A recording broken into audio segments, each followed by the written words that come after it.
for as long as they keep winning, which is a coveted spot to be in. We are getting started here, and good news from the uncle, we will be here for a maximum of 2 hours, assuming he's telling the truth. Well, that's nice. I'll start making some plans for 2 hours from now, but in the meantime, it's a heart container from the Link's House chest, and now we get to play everyone's favorite game finally on what item is on the uncle. Well, I've always been saying I like the bow best, and I'm not going to change that right now. Bow is my favorite thing to see at the start. Gives you that early play into Eastern Palace, if it shows up, and, you know, opens the potential that we have to see the runners do some dark rooms, which I'm a huge fan of.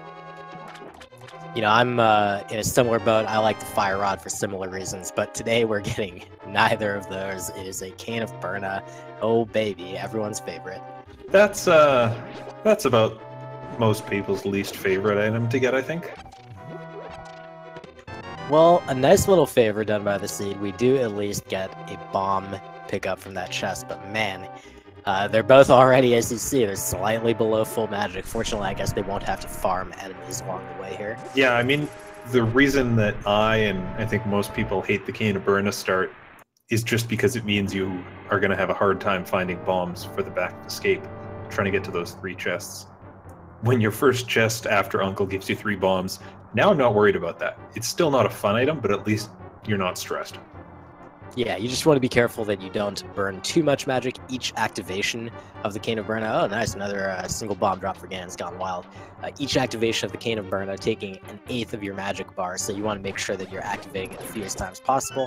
And also, as Fantallis just demonstrated there, make sure you follow the fact that the Burna's knockback is upwards, literally just upwards every time. Yeah, so these runners, of course, are going to take that Cane of Burna, take out a few guards along the way to force key drops and to open some doors as they do this escape sequence. But Fooligan, if I've made it this far in my life, and somehow I don't know, what the heck is a randomizer? Whoa. Phileon, you don't know? It's all the rage, dude. I'm asking for a friend. Well, that's a great question. It's a great time to bring that back up. Yeah, so this is the Link to the Past randomizer, and a randomizer is where we take the original game with all its glory, all the different items that are available, all the enemies that are around in the game, and we shuffle it around. We shuffle all those items so that they're at different places, and then you have to experience the game in a totally different order, and it'll be different this way every single time. So every single seed, every race that you're seeing in this tournament, the runners have a different shuffle of those items, so that sometimes they'll get the hammer near the beginning, sometimes they won't get until the very end, sometimes they will have to do Eastern Palace, and sometimes they won't. And that's the beauty here. So as you see, they pull a piece of heart out of this chest, but next time it might be something different. Absolutely correct. My friend thanks you for keeping him in the loop about how randomizer works. Oh, your friend is very welcome. Well, you know, in that regard, Phileon, I know, of course, you're the expert. Your friend is just looking for help. Why don't you help out your friend and just give a quick reminder about what the actual goal is to be able to finish the game? Yeah, so of course all these items are shuffled around, spread throughout Hyrule in a way that you have to sort out as a puzzle. And in addition to that, we shuffle up the pendants and crystals, the goal being get the 7 crystals you need to open Ganon's tower, climb that tower, beat Aghanim, and then take out the giant pig in the pyramid. First runner that does that takes the win today. That's right. And of course, in the vanilla game, you know that there's also 3 pendants, and after you collect them, you're able to go pull the Master Sword from its pedestal. Well, guess what? That's randomized too. You might have some entirely different item on that pedestal, and the dungeons which give those pendants may be completely different than normal. In fact, they probably are. So we'll see whether or not that pedestal ends up coming into play today. Of course, all the fans always love it when it does, because it means more gameplay for them to watch. But for right now, of course, we have no idea. We'll find out in a little bit. Now, of course, if it does end up being a pedestal required seed, it's going to make that sub 2 hours that the uncle talked about pretty tricky to pull off. You know what? These 2 runners are skilled enough, and they've demonstrated their capabilities over the course of the tournament. Not be surprised if, even if it were a pedestal seed, they were capable of a sub 2. But of course, it really just depends on how heinous it truly is. The randomizers can sometimes be really, really mean. Oh my goodness. It can give you things like that mushroom, for example. All right, mushroom coming out of escape. That's, you know, I've seen worse things. I've seen worse spots for that mushroom to be, but the trip over to the witch's hut is not a quick one to make, and not something you want to do at the very start of the game, of course. Yeah, not only that, but early on, when you haven't seen that powder yet, it's always going to be in the back of your mind. There's a glitch called fake powder that you can do, and if you don't have the powder yet, you might be thinking, man, I hope I can do fake powder so that if that particular item that is granted by using the powder is required, I can get it. Meanwhile, these 3 chests in the back of the escape yielding red rupees, a map, and a heart container, so not super great, but at least the runners were able to check it on their way through thanks to those bombs from the uncles, so they don't have to worry about it later on. Yeah, and 2 heart containers already before they're even out of escape. I'm pretty pleased with that. Means that they don't have to be so frightened when they're running around in the overworld at the start. 3 hearts is, you know, doable, but you get a bit scared with some of those early enemies. Yeah, you know, sometimes you see a dangerous enemy coming towards you. You've only got, 3 hearts, and you kind of freeze, almost like a deer caught in the headlights. Well, I hope Fantallis doesn't do that. I think he is playing as a deer tonight. That's the joke.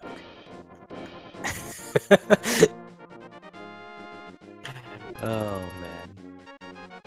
I think the only good rejoinder to a bad joke is to just like forcibly explain it to Anyway, we're going to Lost Woods, right? Yeah, Lost Woods. Lost Woods. Let's go there. No Agate check right now. Or Lumberjack check, rather. Yeah, this is a pretty common meta with the higher end players. They frequently will not bother checking that Lumberjack ledge until they have the boots, which are required to access it. So they're finding a shield here in the Lost Woods. Interesting find. It'll be really nice. The shield is not terrible. It sometimes blocks a few projectiles that get thrown at you. That second level shield, the red shield, much more useful if it blocks fireballs for you.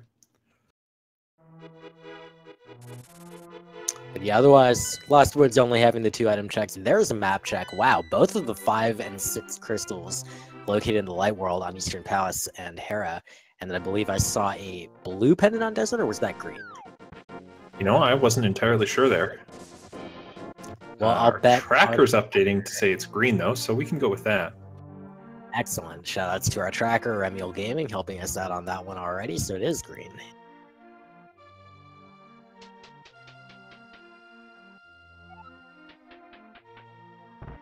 Boy, we've gotten like nothing so far.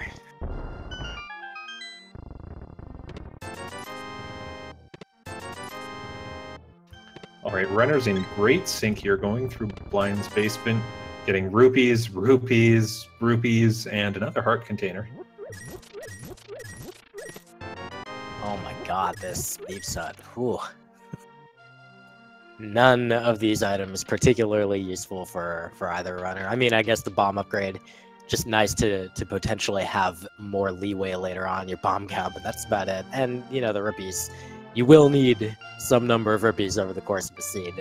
Certainly 150 or so here in Kakariko would be good to start. They can buy the bottle vendor item and also some bombs, as it looks like they're going to need.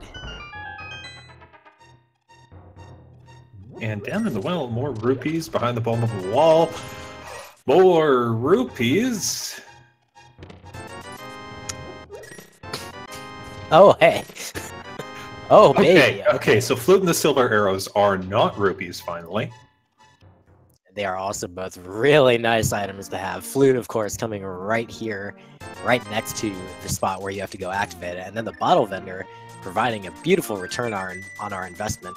So both of these runners will activate the flute. We hear that lovely music.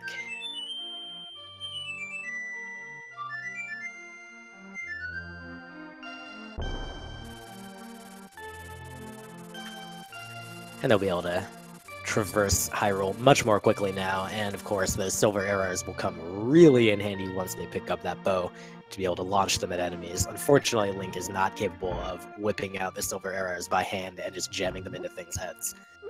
What? We can't do that? That probably makes a lot of sense, actually. Yeah, they didn't implement that until Breath of the Wild.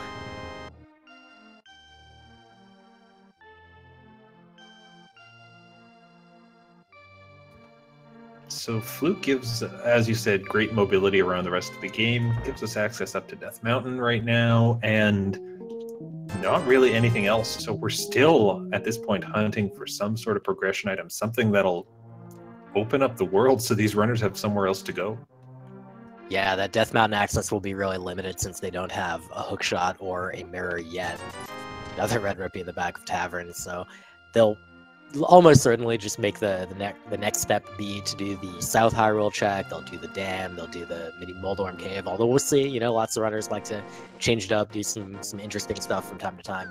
You know, with this much money already, I would not be surprised to see one of these guys fake flipper up to the Zora area. Just take care of that right now when you've got the cash. Yeah, that's not a bad plan, potentially. You know, fake flippers without the Moon Pearl is a little bit questionable, potentially, but we'll see. Maybe they'll pick it up in the near future, and then that will really, you know, incentivize that play. Meanwhile, Fantallis going directly into the maze game, while GanonsGoneWild is going to find out that it is a heart piece. Ooh, like I see why Fantallis went straight through it, because you've got nothing so far. The odds of finding something good at race game are probably a bit better, but didn't really work out for him there. Yeah, it's, you know, it harkens back a little bit to the Key Sanity mode tournament where that was kind of the meta play, but in Standard, it's a lot more typical to check the maze game before doing it, and that's why there's just far fewer items that can be required there. But in any case, we had GanonsGoneWild check on that mushroom. I actually missed what that turned out to be. That mushroom turned out to be a 10 arrow capacity upgrade, so not worth your time to pick up. And GanonsGoneWild now spending that mushroom won't be able to do that fake powder glitch if it comes down to it.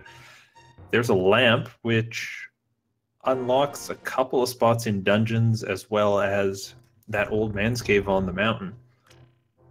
Yeah, they just need, or sorry, no, I was going to say they need the glove, but no, they don't. They got the flute, so yeah, they'll be able to check that out on the way up. So that's 2 total locations they can actually claim. Now, Fantallis actually getting out the flute already, right after finishing Dam. I wonder what he will choose to do. Okay, he will continue to mini Moldorm.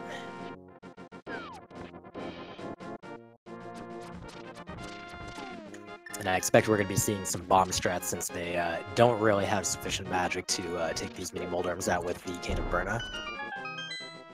No, they'll have to be clever with their bomb throws, but this is definitely clearable with the 8 or 9 bombs they're running. Fantallis actually switching over the cape briefly to clear up the center. Gets a bomb for his trouble there. That works out nicely. Yeah, that was perfect, and he had just enough magic to activate it to be able to kill that mini Moldorm, so very nicely done. GanonsGoneWild now will actually clear those items. He does get a mirror. He gets 100 rupees. There was Piece of Heart in the first chest, a sword, and a oh boy. Oh. Well, the good news is that with the mirror and the sword and the lantern, you can go up to the Tower of Hera and fully clear that. What's the bad news? Yeah, the bad news is with that sword, that cape, and that lamp, they can complete Aghanim's Tower. So they'll have access to the front door via the cape to get through the laser barrier. They will have access to cut the curtains right in front of Aghanim using the sword. And then they can actually fight the boss having the sword. And they can get to the Dark World. But of course, they don't have a Moon Pearl. But you know, usually when you get Aga access, it's very likely that you will have to use it to actually get to the Dark World. Yeah, when I see all those items drop out like that, I start thinking, okay, that's how we're going to Dark World today. And it's not a fun spot to be in. But Power Glove makes that a bit less likely it'll happen. We'll see. They do have a fair number of potential locations left. There's now 3 locations on Death Mountain that are accessible with the mirror, plus the Tower of Hera, which they will be able to check for 2 non-dungeon items. Fantallis now will also go turn that mushroom, so there's not going to be any fake powder today. And GanonsGoneWild is going to delay just a little bit before going up to the Tower of Hera by checking out Agina's cave over here in the desert. Yeah, I like checking this cave right now. Again, reasonably likely it'll have something at this point, and certainly if it shows up having the hookshot or the hammer, you've got East Death Mountain access while you're up on the mountain the first time. Yeah, if you're exactly 2 items away from Dark World access without having to do Aghanim, seems like a pretty good play to keep checking locations that are available until you're down to like 1, and then obviously you know, okay, I have to do Aga. But you know, if you get another item along the way, you see that hammer, you see that Moon Pearl, and then you start thinking like, okay, I might not need to do Aghanim. So anything you can do to avoid that multiple-minute trip up his tower, especially with the weak armaments they have right now, would certainly be nice. Yeah, you know, of course, the vanilla way of doing that, the way the game normally has you climb that tower, you've got the Master Sword, so it's not too bad. Fighter's Sword climbing that tower is a pain. What did the old man just give us? That was a Moon Pearl, sir. That is 1/3 of that Dark World access puzzle, and they already have another third in the Power Glove, so they are 1 item away from Dark World access. Either another glove upgrade or the hammer, and they'll be able to skip Aghanim for now.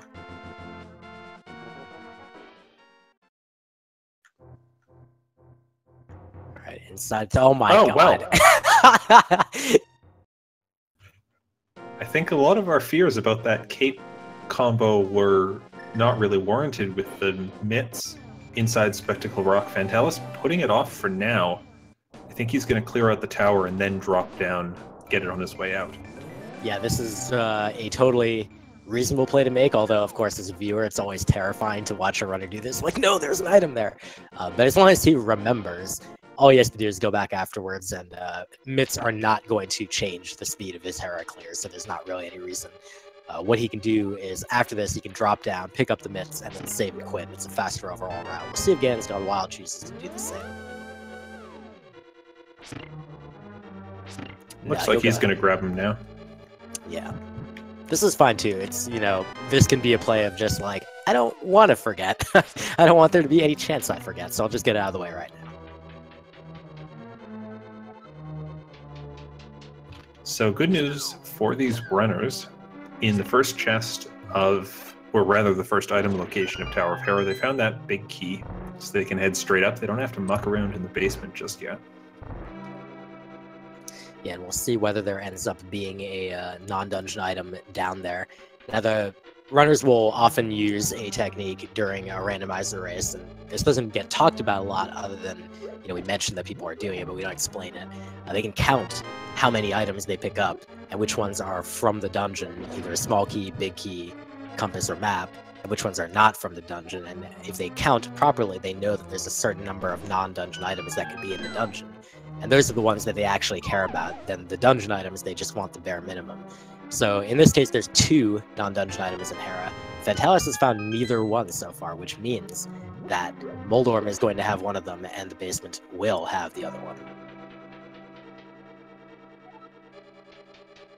And this early in the race, with so much still to find, I can't imagine that either runner would skip doing the basement, no matter how long it takes to do.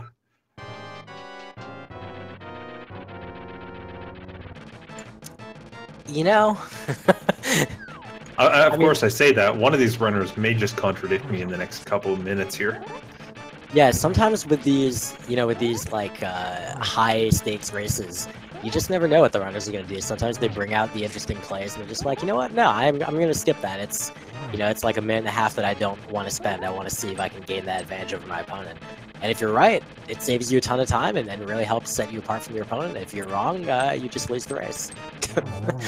Oh, and Fantallis takes down Moldorm without any falls and just a little bit of annoyance at the end there.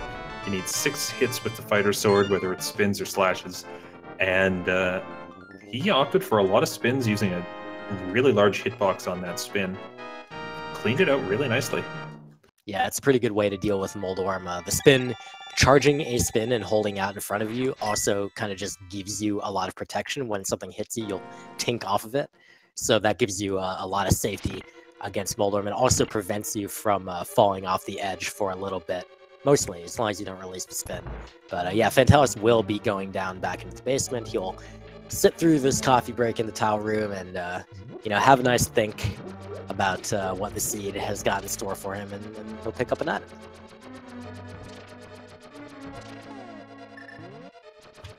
Looks like he is pulling out a bomb, so he can blow up that switch, raise these blocks, and then sit on the blocks and perpetually have invincibility, so none of those tiles can hurt him. But GanonsGoneWild is headed into this Moldorm fight. Let's see if he can do it equally efficiently. You had to be a little careful there as he jumped off of that ledge, because if Moldorm's right there when you jump off with your sword out, you just get bounced back hardcore the other direction. But so far he's doing a really good job using the spins, making sure he's out of the way of the head, and just trying to catch Moldorm as he turns with that spin hitbox. And of course, down in the basement, 50 more rupees for these runners, because what is in this game except for rupees at this point? Pretty much nothing. Alright, GanonsGoneWild wrapping up Moldorm. Very well executed, and Fantallis does remember that the Titan's Mitt is there. So, overall, you know, pulling ahead of GanonsGoneWild a little bit thanks to that skip of the Titan's Mitts initially. It's going to be overall a little faster for him to do this rather than having taken that fall and then having to go back up to Hera. Yeah, that was a very nice little touch of routing we saw. And at this point, you know, where do you go? We've got Dark World access. We've still got that eastern area. Looks like Fantallis is going to head to the village. Yeah, that seems... well, he is busting out the flute, which he does have, so that makes that choice of where you want to go to start your journey a little bit easier. And it makes our job of anticipating where people are going harder. But he is going to the desert area. Looks like he will check just the ledge. Right. And back into the Dark World. Yeah, this is an interesting play. This will get him some knowledge very early on that, you know, normally most players won't necessarily go here this quickly. He's certainly not fixing to go into Misery. Oh, hey, there's a map check. So we got pendants for Misery Mire and Ice Palace. So Misery Mire not necessarily even required to visit, but Fantallis, well, he's here. Gonna find out which medallion opens it up, which is always nice knowledge to have. Yep, and that's Quake Medallion for Misery Mire, so that is one medallion that he may not necessarily need, depending on the outcome of the seed. He also does pick up the flippers here in Mire Shed. That's a really nice pickup. And oh, this was a great call coming here. Yeah, this is going to make him really, really eager to go do that swimming stuff and probably go pick up that Zora item. So it's a great set of things that he can combine. He does also have the mirror, so he could combine it with some other Dark World as well, depending on what he wants to do.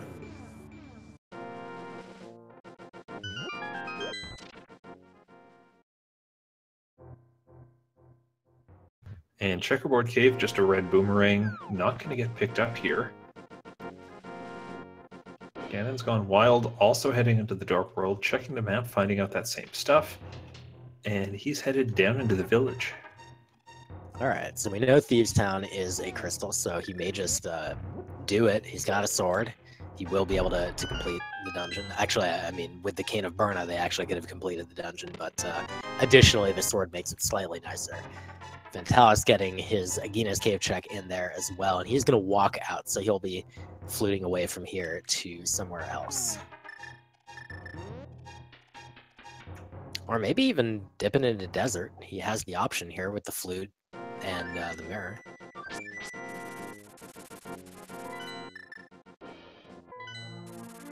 But no, he'll continue to the village and probably follow GanonsGoneWild, although he may also poke into Skullwoods. Those chests are pretty commonly checked pretty early in the Dark World.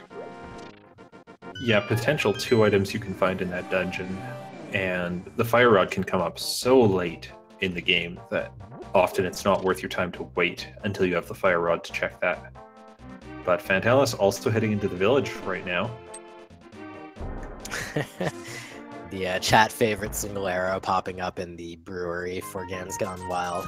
So both runners will be picking that up shortly, as Fantallis is just kind of following along for now. Both runners having the Mitt and the mirror, so I wouldn't be surprised to see this full South Dark World play from both of them, getting the digging game and then picking up the blacksmith and doing all that stuff. But they don't have the hammer for the hammer pegs right now.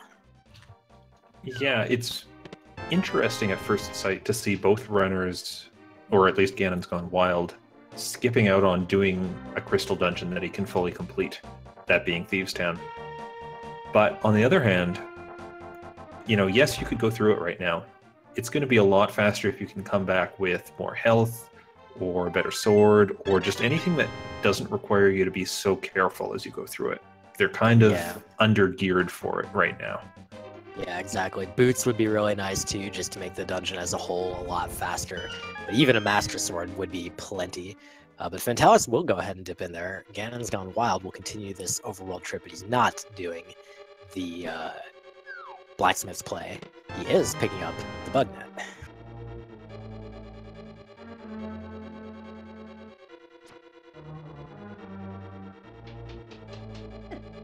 You know, finally, and I kind of like that that distinction that you see between different runners of whether you pick up different safety items and just that awareness for each runner of what safety items they need for their own, you know, sake in their own gameplay.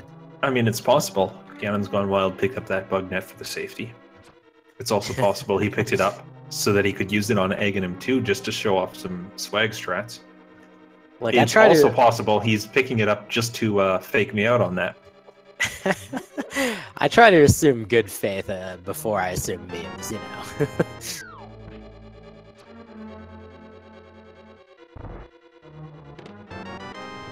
Half magic. Oh, that's a very nice pickup for Fantallis.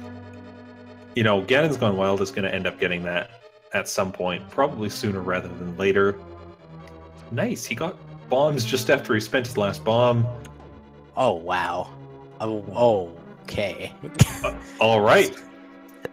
So Hype Cave having a pretty high level of hype, refilling Ganon's bombs right after he ran out of them, and then providing the Fire Rod and the Cane of Samaria, both very important items, but the Fire Rod in particular be really useful right now if he decides to go to Skull Woods. You know, I'm a huge detractor of Hype Cave in the current version of Randomizer. I think it never really looks very cool. It's often a waste of your time to end up there.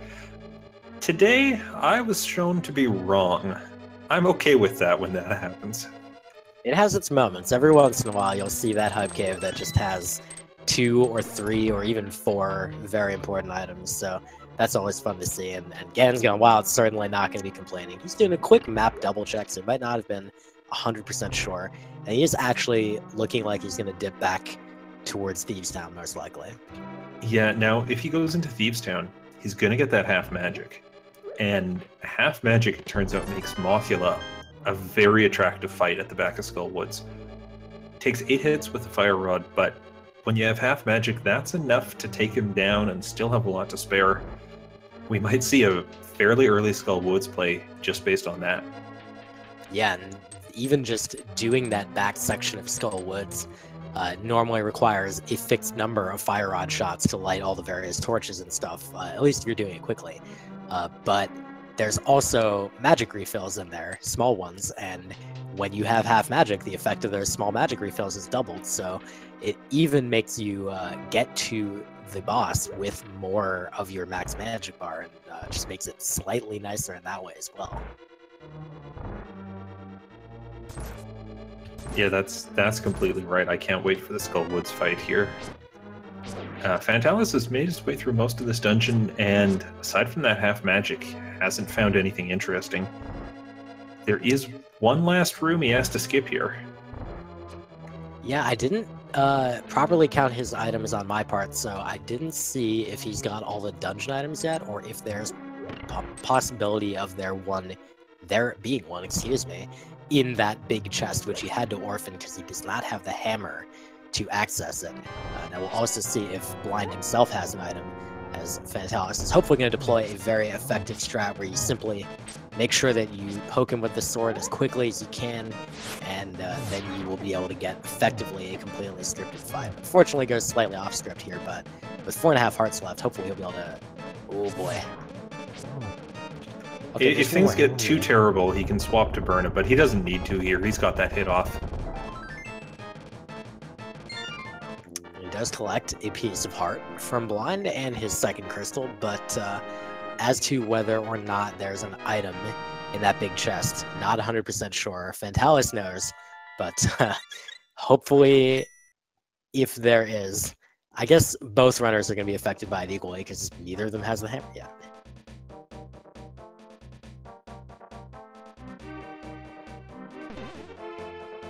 Yeah, and there's about a 50-50 chance that that chest holds a dungeon item or doesn't in any given seed. But of course, in this case, we know it doesn't have the small key. I believe it's holding the map today, though.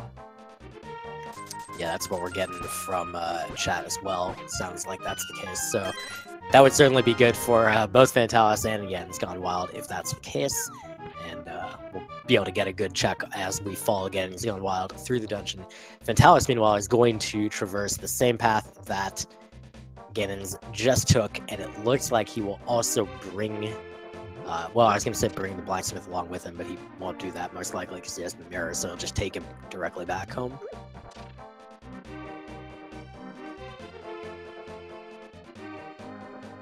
That is a scary hard count for GanonsGoneWild right now.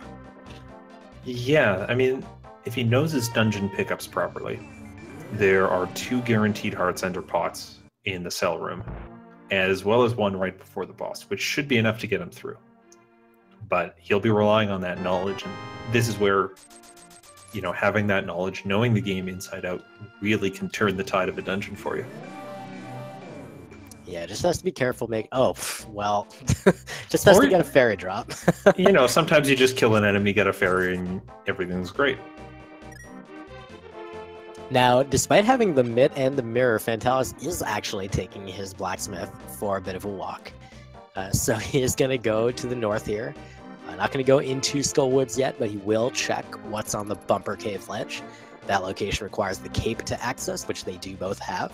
So if there's something important here, they will be able to get it right now, but it is... Oh, wow, Oh. That's the hammer. That's a little important.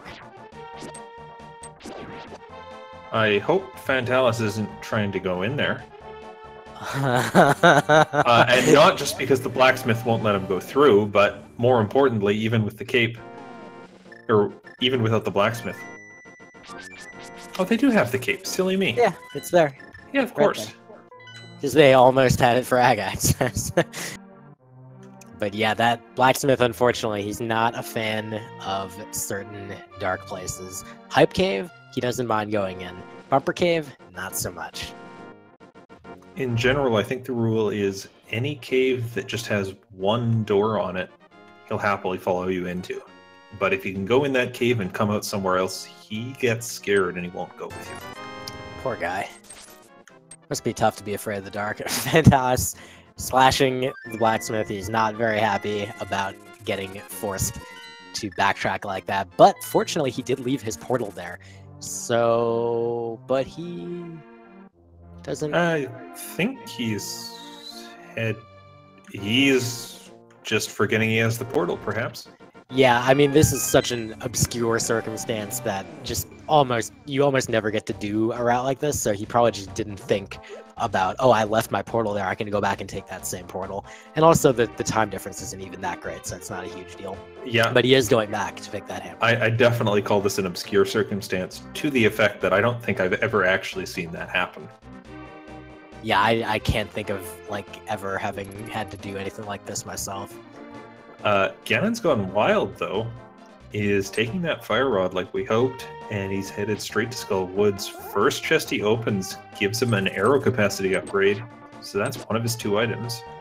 Yep, so we'll see a big key here, and now you note that he has no small key to open that door to the east there, so he will have to go south through the pinball room, which is the only item in the game that is forced to always be the same thing from the same location. It is a small key, and that's just so that you don't get forced to save and quit out of this dungeon.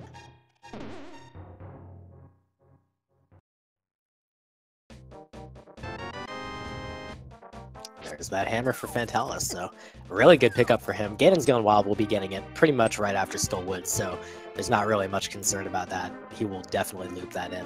Fantallis, meanwhile, will continue to the east. Maybe? He'll continue somewhere. Oh, he's going to skip Graveyard Ledge here. That's interesting.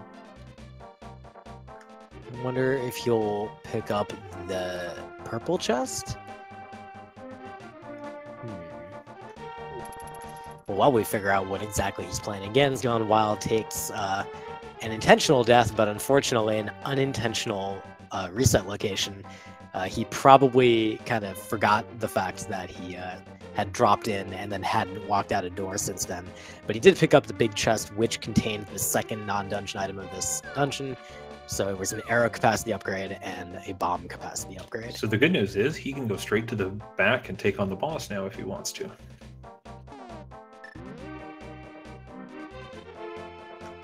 Okay, we do see Fantallis making this South Dark World check, so he'll get his Fire Rod before very long, and almost certainly will just kind of double back to do the same thing that GanonsGoneWild is doing right now. Yeah, now my worry for Fantallis is he walked into that screen with the purple chest, picked up the purple chest, and did not clear out all those pegs that open up a cave, the hammer pegs. So did he just skip that location unintentionally? And if he did, that could come back to haunt him. That's really interesting. You know, it's not often that you see a runner forget hammer pegs, but it's also not often that you get the hammer right there under those circumstances. So yeah, he could easily have just forgotten that he had just acquired the hammer. Oh god, and that moblin. Oh, geez. Be careful okay. here. Overworld deaths are the kind of deaths you do not want to take. Dungeon deaths, all right, fine. They're crappy but livable. But overworld deaths, oh boy.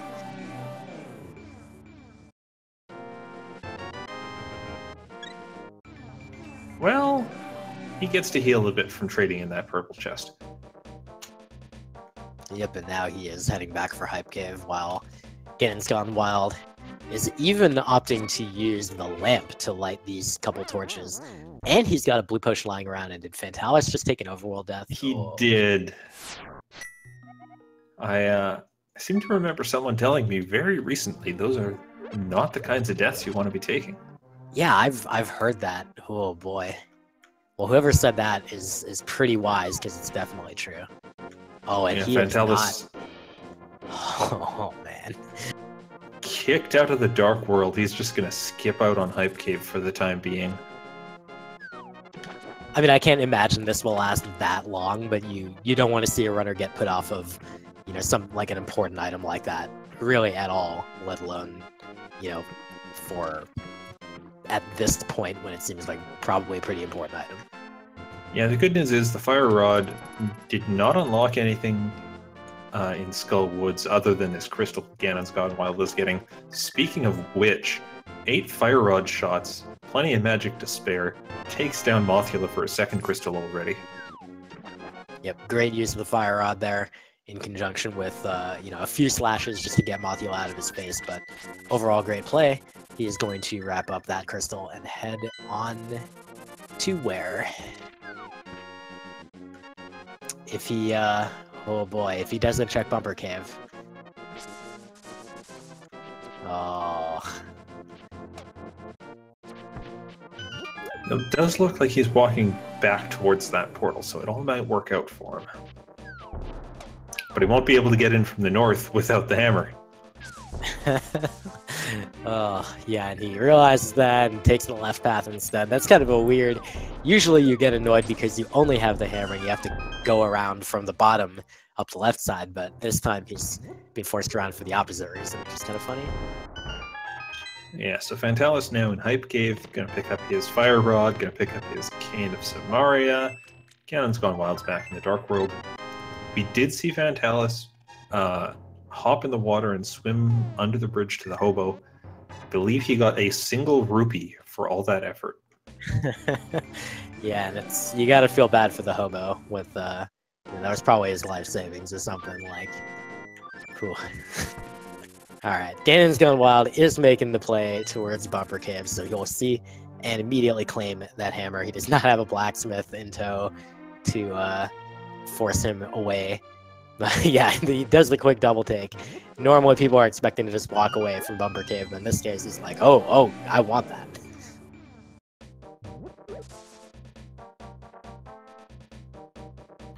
And Fantallis, taking that Fire Rod, gonna head into Skull Woods. Now, I know a lot of runners, when they've got the fire rod already, they'll head straight to the back of Skull Woods and kind of clear it from the back forwards. I wonder if Fantallis will do that today. It will actually end up being the slower way to do it in this case. Well, it looks like he's starting from the front, actually getting the fastest possible way, which we actually kind of knew that this was the possibility if he came in this front door because GanonsGoneWild found that extra key. So Fantallis can use that. He'll be able to claim his big key from this chest, the item from the second chest. He'll walk back, bomb himself across to the big chest, and that will have the other item, and then he'll be like, oh, cool, I'm done. And he'll just leave and go fight the boss. Yeah, that works out nicely, and now that he's got the hammer, he can take out those beetles in one hit from the hammer since, as we're fond of saying, it does tempered sword damage. Now, GanonsGoneWild, I believe, did not do the blacksmith earlier, so he's going to go pick him up, and presumably he will remember to do Hype Cave on his way out here, so we should be seeing that, Peg Cave, in the near future from him, and we'll find out if Fantallis is going to have a rough time as a result of that one skip.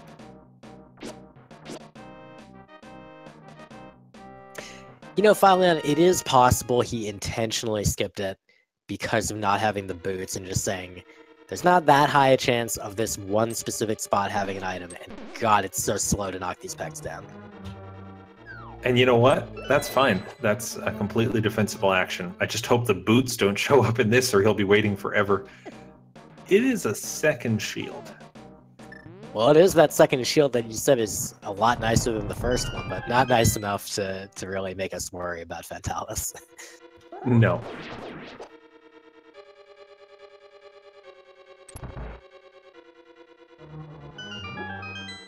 A little bit of retreading on both sides here right now, as Fantallis is going to finish up the back of the skull.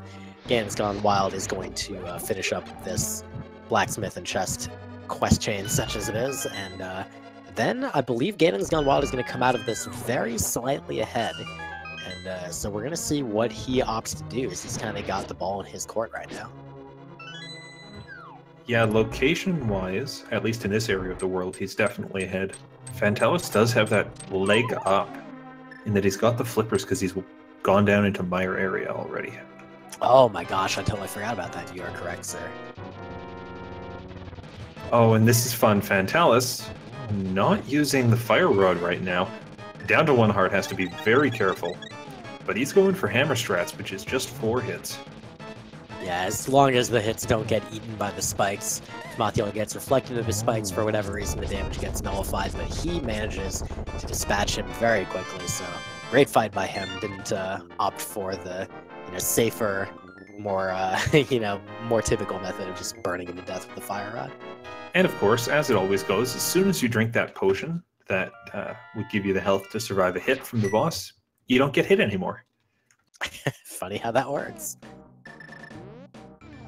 Well, GanonsGoneWild is heading back up Death Mountain. He has got hammer in hand, and previously they could not reach East Death Mountain due to not having either the hammer or the hookshot, but now they can. So GanonsGoneWild is going directly there. He's going to reveal the 7 chests Paradox Cave, the 1 chest in Spiral Cave, 2 chests in Super Bunny Cave, and then that's going to be it unless he finds the boots and or hookshot along the way.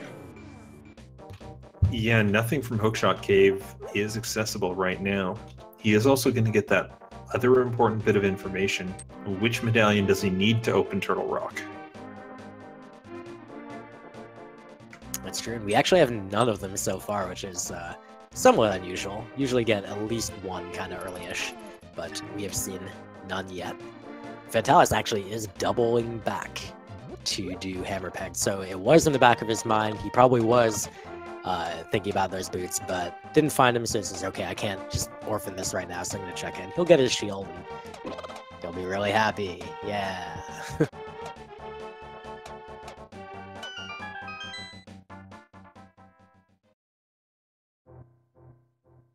No, just kidding.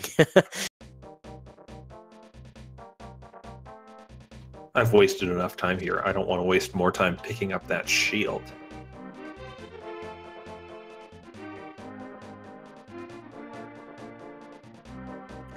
Well, finally, I think it's pretty likely we're going to see the next progression be on Death Mountain. That seems, you know, fairly likely. The question is, what is that progression going to be? That's a fantastic question. And, you know, at this point, I'm kind of feeling boots.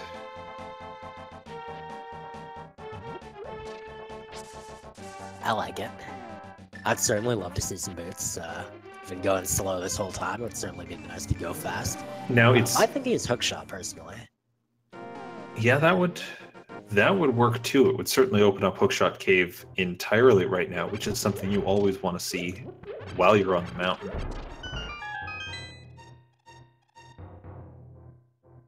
Graveyard Ledge yielding disappointment for Fantallis. The kind of stray check there.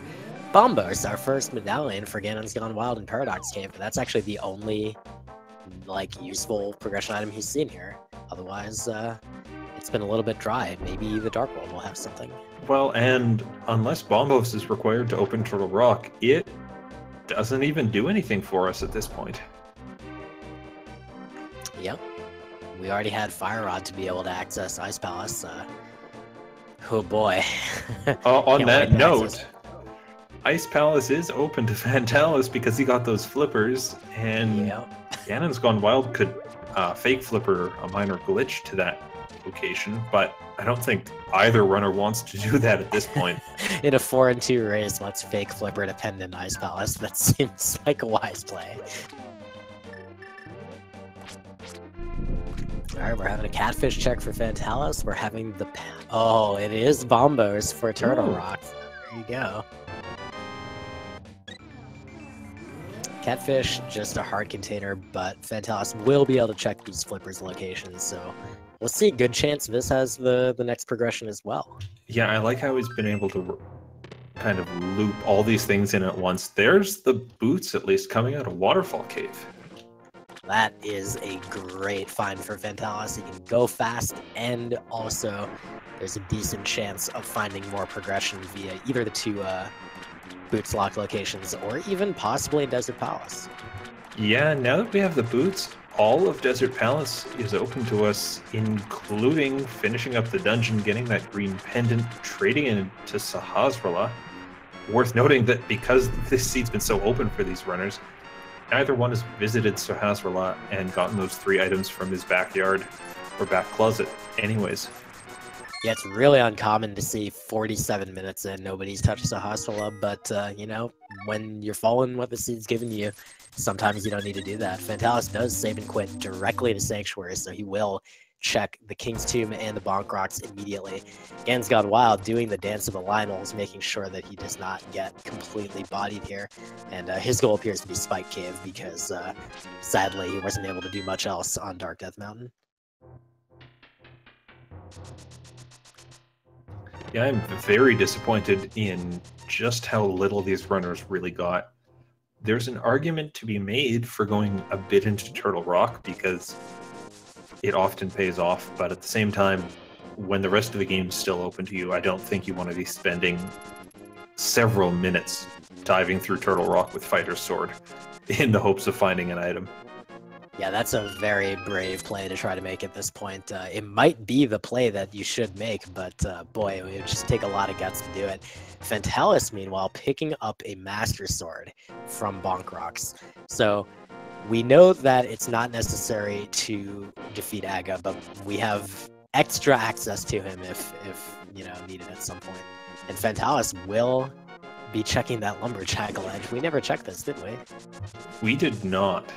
A lot of runners, including both these two, like to just put off looking at this ledge until they've got the boots, because you're never getting that item without the boots anyways. And just, I think, 10 bombs or 10 arrows, so nothing. Yeah, I saw the 10 as well as you, and I did not see what the thing accompanying it was, but either way, not going to be required. So Aghanim should be entirely dead, right? Yeah, it is. And GanonsGoneWild over in the Mire area now going to pick up those flippers.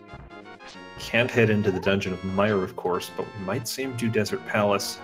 My hope for him, though, is the flippers lead him over to the waterfall, He can get those boots, and then use the boots to get the Master Sword, because at this point, Fantallis just has a major time advantage.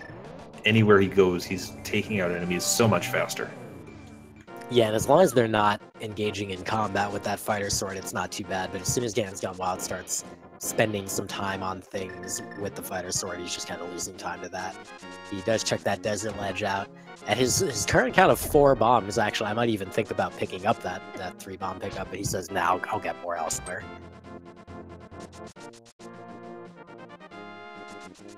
But here's that desert dip that you mentioned, and we're going to find out if those boots that Fantallis collected are going to block GanonsGoneWild in this dungeon, or possibly block his progression. It is a compass. They will not. Not required in any way for that torch. Yeah, I suppose the other possible requirement is that there are literally no other swords accessible before Ganon's Tower or something, or that the key of Ganon's Tower is on the torch, but I would totally expect GanonsGoneWild to get to that waterfall cave at some point.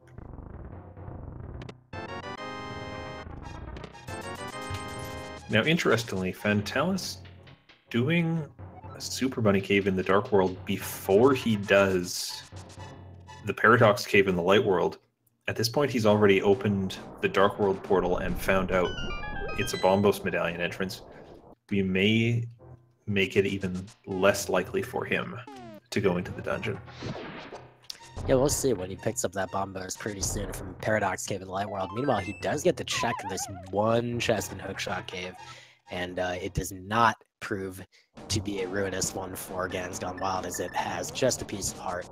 Meanwhile, GanonsGoneWild, he found the 2 items in Desert Palace. They are both useless. It's 2 non-dungeon items, that is, so he could complete the dungeon for a green pendant, which has a chance of being an important item, but he is going to say, no.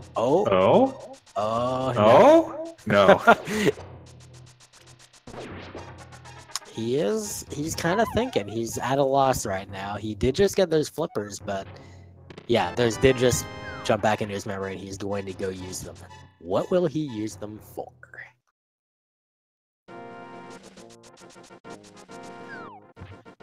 Oh, okay. He had me worried for a second that he was going to skip all the Zora stuff and just go straight into Ice Palace. Dude, I was about to freak out. But no, he's going to go to the Hobo. He's going to get his single rupee, and then probably, judging by this play, he'll probably go to the Zora stuff after this.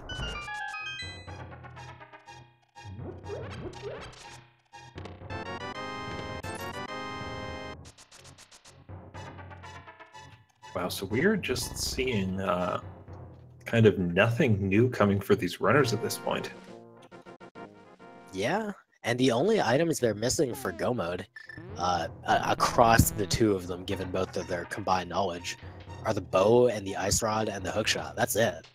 It's not a whole lot of items missing right now, even though it feels like we're so far away at the moment.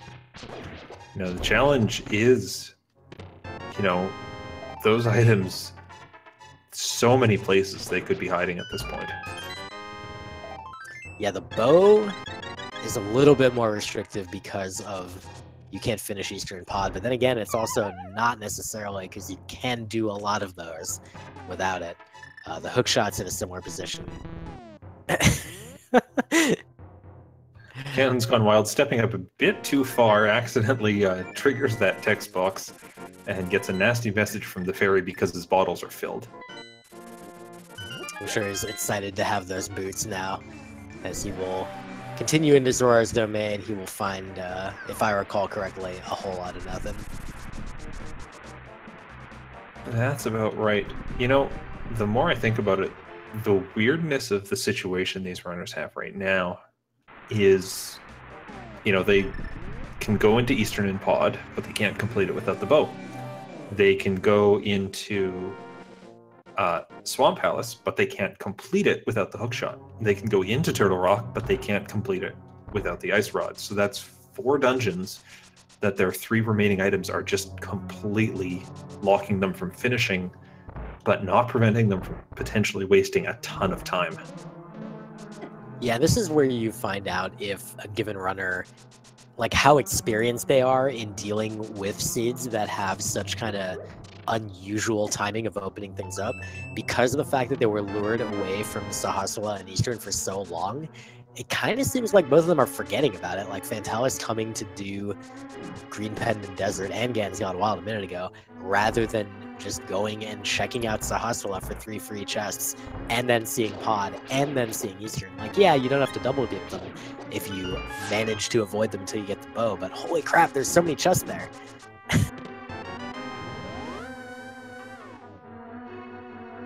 Well, good news for GanonsGoneWild. He's taking those boots. He checked King's Tomb already, got the nothing out of there, but he is getting his Master Sword from Bonk Rocks.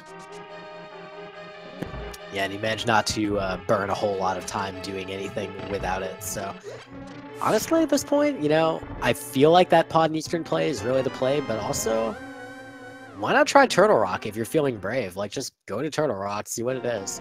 Oh, again, GanonsGoneWild is going to do the same thing of checking the Lumberjack right after getting those boots, and he'll find out that he's not going to need Aga. Alright, good news. Fantallis is in the eastern area. He is going to the Dark World, which means he can use that mirror to do one or the other of Pod and Eastern and then go into the other dungeon. There is a little test here, and it's does he know where to mirror in the hedge maze to be right at the door to Sahaswala? Oh man, GanonsGoneWild is following with this exact same play right now, so they're practically neck and neck. And yeah, I always enjoy you know, a good old mirror bonk, but you know, most of the runners at this level, they're experienced enough. Yeah, he does step a little further south than he needs to just to make sure that he does not mirror bonk on the doorway, but there you go. We'll finally see at 56 minutes what's in the back of Sahaswala's hut. It's Quake Medallion. Oh. It's a red rupee and it's bombs. All right. So, Quake Medallion opens up Misery Mire. 2 items. Desert Palace, we've seen both the items from. Looks like GanonsGoneWild's getting a bit of an angry message from Kiki the monkey there as he remembers, hang on, I need to do Sahaswala.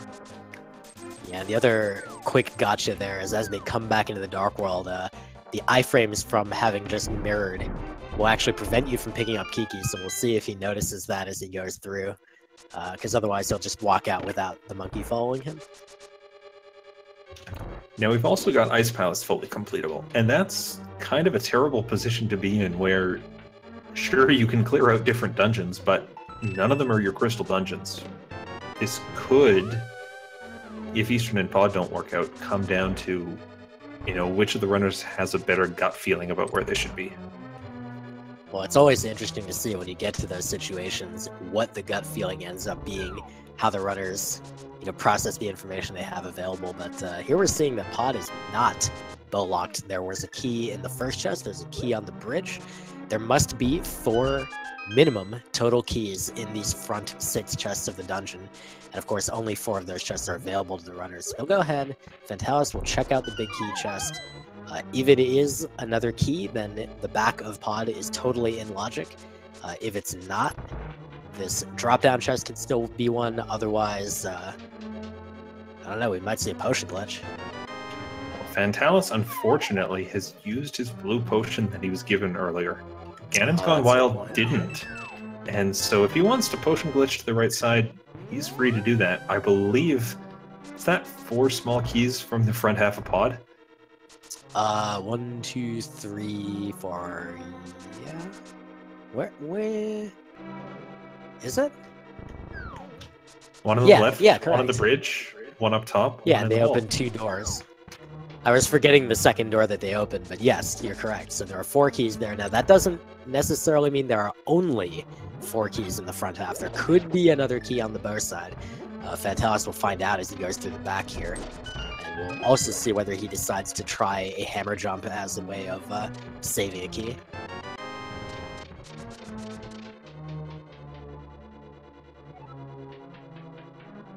So that's 1 key from the compass chest, and another key from here. So not only is there an item in the Harmless Hellway, but both of the chests on the bow side are also items. They're either dungeon items or they are non-dungeon items, but they can't be small keys, is the takeaway there. That's right. Now, look where Ganon's Gone Wild is here. Most runners prefer to use the bow to make that shot, but of course, in the current scenario, we don't have the bow. So he's trying to line up shots with the cane and doesn't quite pull it off. He actually ran out of magic. He's getting messed up by these beetles too, but fortunately the bomb will stun them, so you'll have a bit of an opportunity to set it up now. A red rupee in the dark maze there for Fantallis. He's got 2 more chests that he can... 2? Did he see? We haven't seen the big key. Yeah. So the big key's got to be on the right side there. Well, that's that for Pod then. Fantallis will mirror out and flute away from Eastern. Fascinating. That's a bit strange to be bailing on that dungeon when, you know, you're guaranteed 2, potentially 3 items in there. I can see the argument where you don't want to be retracing your steps if you can avoid it, but boots make running through that dungeon so much faster. Yep, and he's going to say that I think it's in Mire, so he is going directly into Misery Mire with that Quake Medallion. That is a really interesting play. As Ganon's Gone Wild finishes up the back of Pod here, he'll get to the same position, and what will he decide? Will he choose to do this as well? I like the Mire play.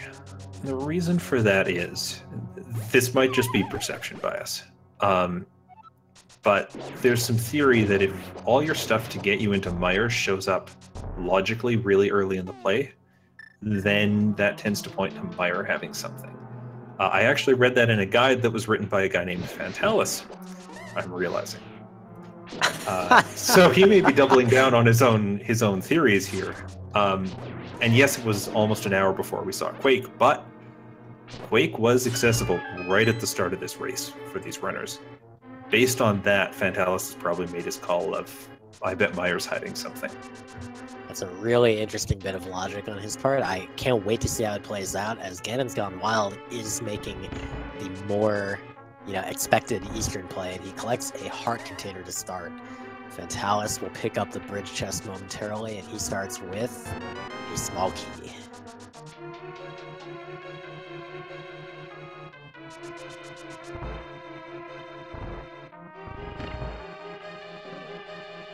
Starting to get a little stuffed up. I think I might be allergic to this Mire play.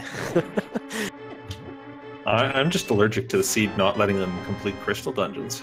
Oh my goodness! Oh my god! The vanilla-ish bow in Eastern Palace for Ganon's Gone Wild. He's the one to find the value for now, unless Fantallis finds something equally important here. That's huge. That is an incredible find for Ganon's Gone Wild. He can beat this dungeon, he can go straight back into the Dark World and clear out Palace of Darkness. He'll be at 5 crystals in the next few minutes, and Fantallis is going to be running around Misery Mire, not finding the bow. Yeah, and if I did not miss something, he has not yet seen any of the non-dungeon items in here. He's gotten all dungeon items so far. He is going to check this center parlor chest, and in it he will find another small key. So he's still got some value left to go, but meanwhile Ganon's Gone Wild has a huge opening here, and the one thing about it is he is still lacking that hook shot. So if Fantallis were to find the hook shot here, that might be able to even it up, but if he doesn't, poor boy. Hook shot or ice rod. That's true. That could lead him to finish up Turtle Rock and also be a really valuable play. Ooh, and Fantallis bonking against that wall there. That's one of the most costly bonks in the game, because it means that bridge disappears before you can get onto it. You have to leave 2 rooms to the left to reset the room properly and come back in. Yeah, this room is no fun whatsoever without hookshot, and of course both runners having to go without it. There's the ice rod, just as you were talking about in Misery Mire. Wow. And Ganon's Gone Wild is headed towards the boss of Eastern, but he's skipped the big chest. Now, he doesn't have the map yet, and if it turns out Armos drops some map, or Armos doesn't drop the map, then the map was in the big chest. If Armos doesn't drop a map, he's just missed out on an item, and I'm getting worried for him. Are we 100% sure we didn't see more of the non-dungeon items before here? There's no way he just walked past the big chest, right? I double-checked. He walked straight past the big chest. I mean, like, unless he knew it were a dungeon item. Like, there's no way. Like, oh, man. Silver's armor for GanonsGoneWild. Meanwhile, very, very straightforward fight. Just put one arrow at each of the things. They're all dead. Meanwhile, Fantallis is going up Death Mountain immediately with that ice rod. I like this. I really like this. He gets through 2 items in Misery Mire. Did he get 2? Maybe only 1. But he says, okay, Turtle Rock is fully clearable. I'm just going to go clear that out right now. And if I find something while I'm doing Turtle Rock, now I've got my next breadcrumb. Now I know where else I can go. Fantallis leaving the big chest behind. GanonsGoneWild, you mean? Sorry, GanonsGoneWild leaving the big chest behind. Yeah, that is really something. I don't know that I've seen something like that. What are the odds that Eastern Palace has both the bow and the hookshot? Man, I don't even know what to think. Well, he's gonna continue through pod. Doesn't quite realize he has sword beams, so could have used them on those barriers, but that's all right. He gets through. We'll do the bow side here, and we'll see what's there. There are 2 non-dungeon items here. One is gotta be the big key. The other one is either the remaining dungeon item, I think, is still here, or it could be something important. There's the big key. And Fantallis entering Turtle Rock with its big 5 items available, plus the Mimic Cave along the way. GanonsGoneWild found another blue potion on the right side. I'm sure he'll be liking that. He'll also be liking having the bow to be able to shoot this stupid switch this time.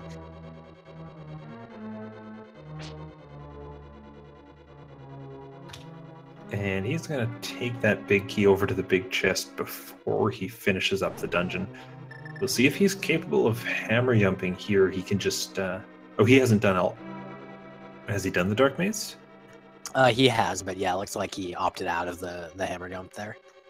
Not the easiest strat in the world. A lot of rando runners do learn it just because of how nice it is to be able to do in certain circumstances, but also totally not required in standard. Fantallis, meanwhile, doing the correct non-hookshot strat for this room in Turtle Rock, which is easy to forget you don't have the hookshot if you go in here. Yeah, and a nice little cane and burn a dash there to get through those rollers safely. Opting to pick up these pots, showing off that game knowledge of, hey, I can refill my magic in here. Knowing what's under pots in different dungeons is so important.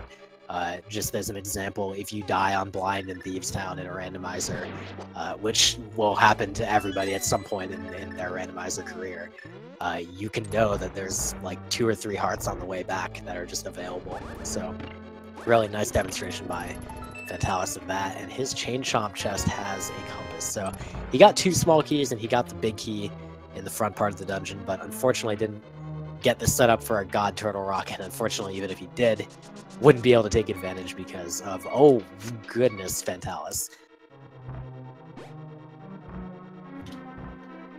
Kind of a scary hard is dicey. Should be okay. He's got powder. He'll be able to... No, he doesn't. Why did I think he has powder? No, he doesn't. He does not, sir. He has nothing.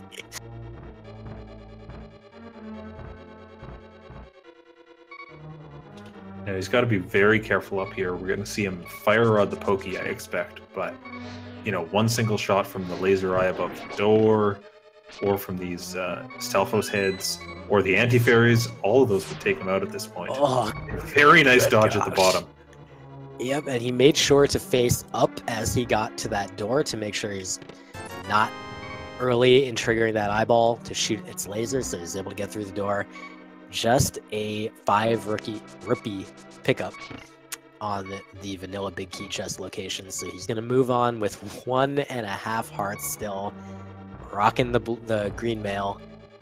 Pretty dicey situation as GanonsGoneWild is going to get into this Helmasaur fight right now. Yeah, so 17 hits he needs to get with the hammer on this mask. That'll break it off. Then probably he's going to go for 8 slashes with the sword, or a spin and 6 more slashes. Fortunately, even though every attack does 2 hearts here, he's got plenty of health. This shouldn't cause him too much issue. Yeah, this is a far cry from the terror that is no major glitches King Helmasaur.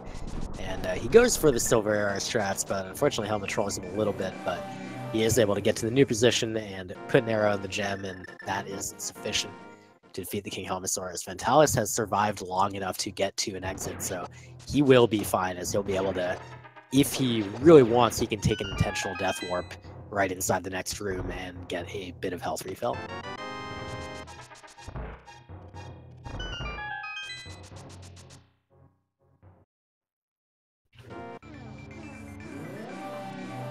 Alright, so GanonsGoneWild has finished up doing Eastern and Pod now. And for a moment I thought he was headed back inside, but he is just going to flute away. Wow, that's... Pausing, I think, to figure out what his next plan of attack is, because none of the options look great.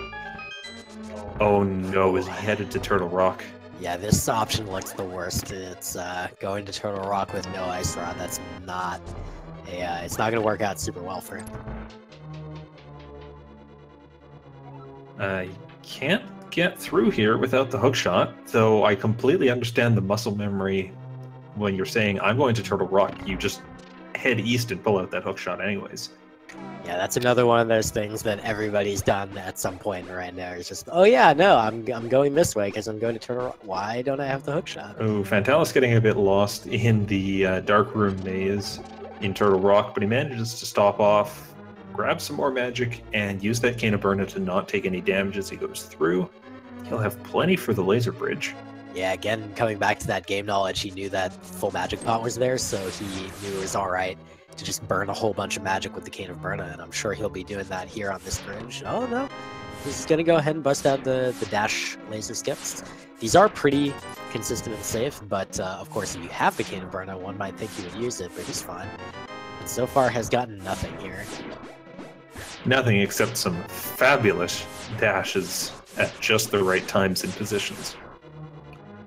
Yeah, the laser skips were flawless. The laser bridge itself was pretty garbo, but fortunately Fantallis will be able to clear this dungeon, which GanonsGoneWild cannot also say. And so that's going to put him even, I guess. Well, no, actually, 1 crystal behind, but I gotta think he'll get back to Eastern before too long. Like, it's too obvious to just go there. I mean, there's a chance that Fantallis ends up doing Desert Palace for the green medallion first, the green pendant first, or goes into Ice Palace dipping for items. Those are possibilities. Even a play into Swamp Palace, but I feel like, at the very least, anything he chooses to do might work out for him, from our perspective. And the problem with GanonsGoneWild here, he's going to full clear this whole dungeon. He's going to get no progression items at this point. And then when he comes back to Turtle Rock, he has to run the entire thing again. Yeah, which is certainly faster than doing it the first time, but it's definitely not the same speed as, like, doing Thieves Town in 2 visits or whatever.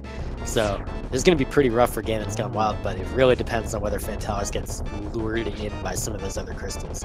Really great execution by Fantallis on Hammer Trinex. Not, like, flawless, but certainly enough not to die, which is really what counts. He will be finishing off second phase here with the hammer. Pretty short. Oh, goodness. He nearly got munched, but he is alive. You know, when you're facing upwards, that hammer hitbox is so small. And he just managed to get that hit off. The book? Okay. Well, why not? I mean, he's here on Death Mountain. Ooh, GanonsGoneWild taking a death in his roller room here. Actually, maybe intentional. I think it was, yeah. Yeah, Fantallis is gonna head straight over to Ether Tablet and check it immediately, which is pretty reasonable route. But then we're gonna see. You know, you were mentioning the possibility of clearing desert for that green pendant. Honestly, that might be good for Fantallis at this point, because it might lead him to Eastern Palace to get that bow, which he really, really needs right now.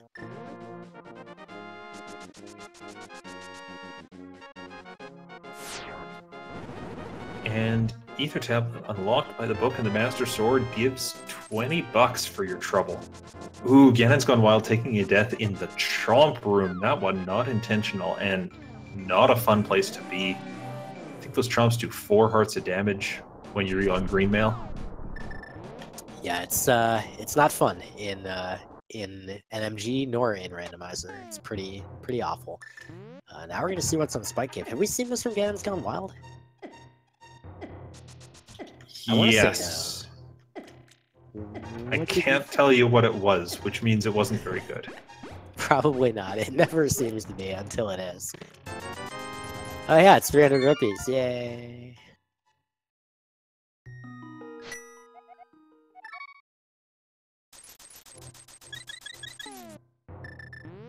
Alright, so it's coming out for Fantallis. Where specifically is he heading?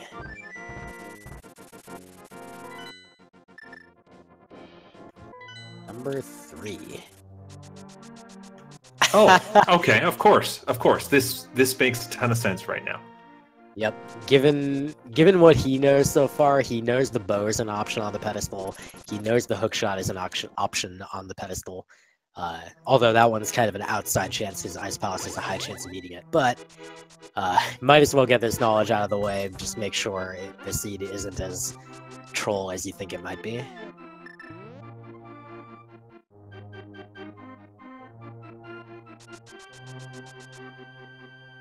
And 3 bombs. So it's not as bad. Absolutely not required for the pedestal in this seed. Could save a bit of time for the runners if they end up looking in Ice Palace trying to find an item. If they get all 3 of their items, then they can just say, all right, fine, I'm not fighting Gold Star. Fantallis? Oh my heading god. to the Dark World. I think this will be a Bombos check. Okay, you're right. It could be that. I'm concerned about what else it might be. I am very concerned he might also go into Swamp Palace. Well, definitely the Bombos play makes sense to do first. Because it could be hookshot and then you're set, you're gold. But, oh boy, after that, oh man, the little robot enemies are getting pretty annoying there as well.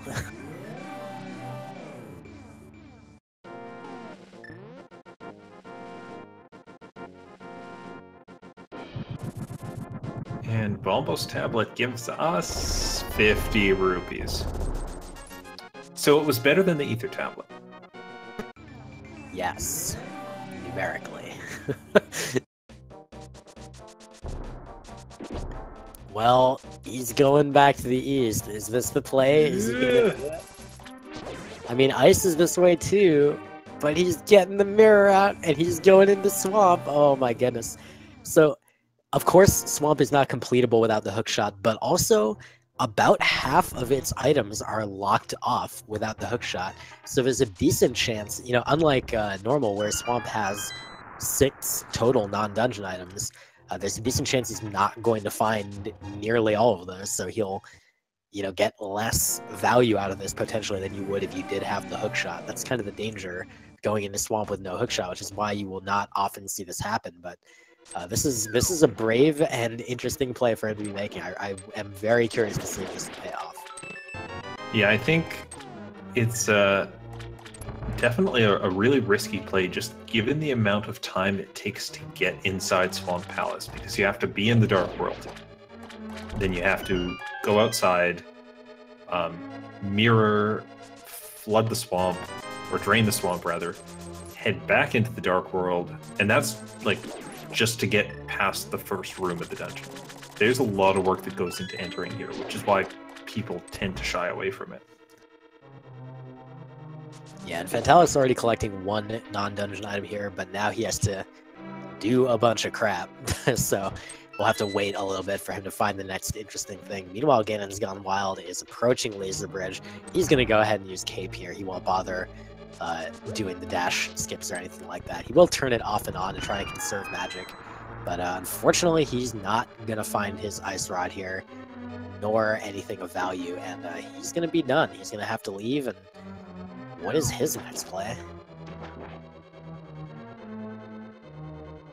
GanonsGoneWild. He's looking at his map. He's drinking a blue potion. He's frustrated. I think he's realized he doesn't have Ice Rod at this point. Yeah, and I think he also realizes that potion did not need to be burned. But that's alright. It could be worse, so that'll allow him to avoid having to save and quit, at least. And he's going to leave a portal here, but unfortunately that won't be accessible, but it doesn't matter because the Ice Rod is buried in mire anyway, so he wouldn't be able to reuse his portal even if he wanted to. Oh no. Is he also going to Swamp Palace?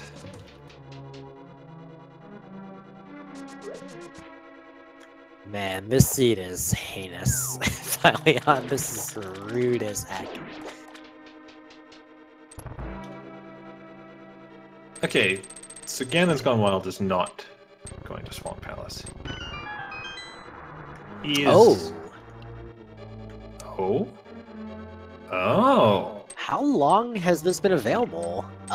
Since he got the bow in Eastern, which actually could have been literally any time beyond Mini Moldorm Cave. This has been accessible for ages.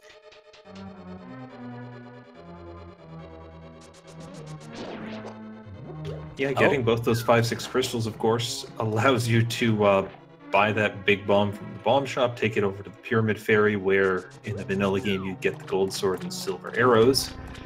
GanonsGoneWild dashed there and left the bomb behind, but got back to it just before it exploded. Thankfully, it's got a really slow fuse. Yeah, there's actually a glitch you can do with the bomb where you screen transition right as it's about to blow up and then you don't lose it, but I think Gan doesn't know it. He wasn't trying to use it, he just accidentally did that. And, so far, a whole lot of nothing for Fantallis here in Swamp Palace. And he's just about to run out of options. Yep. Oh. Okay, powder. Well, there's the powder. I completely forgive you for thinking the runners had it earlier, because it's been accessible to them for so long. Oh my goodness. Oh, there's the hook shot in the Pyramid Ferry.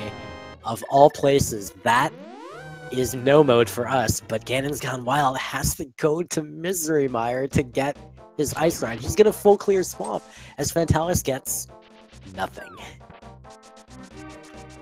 We may or may not full clear Swamp. That may or may not actually have been his intention.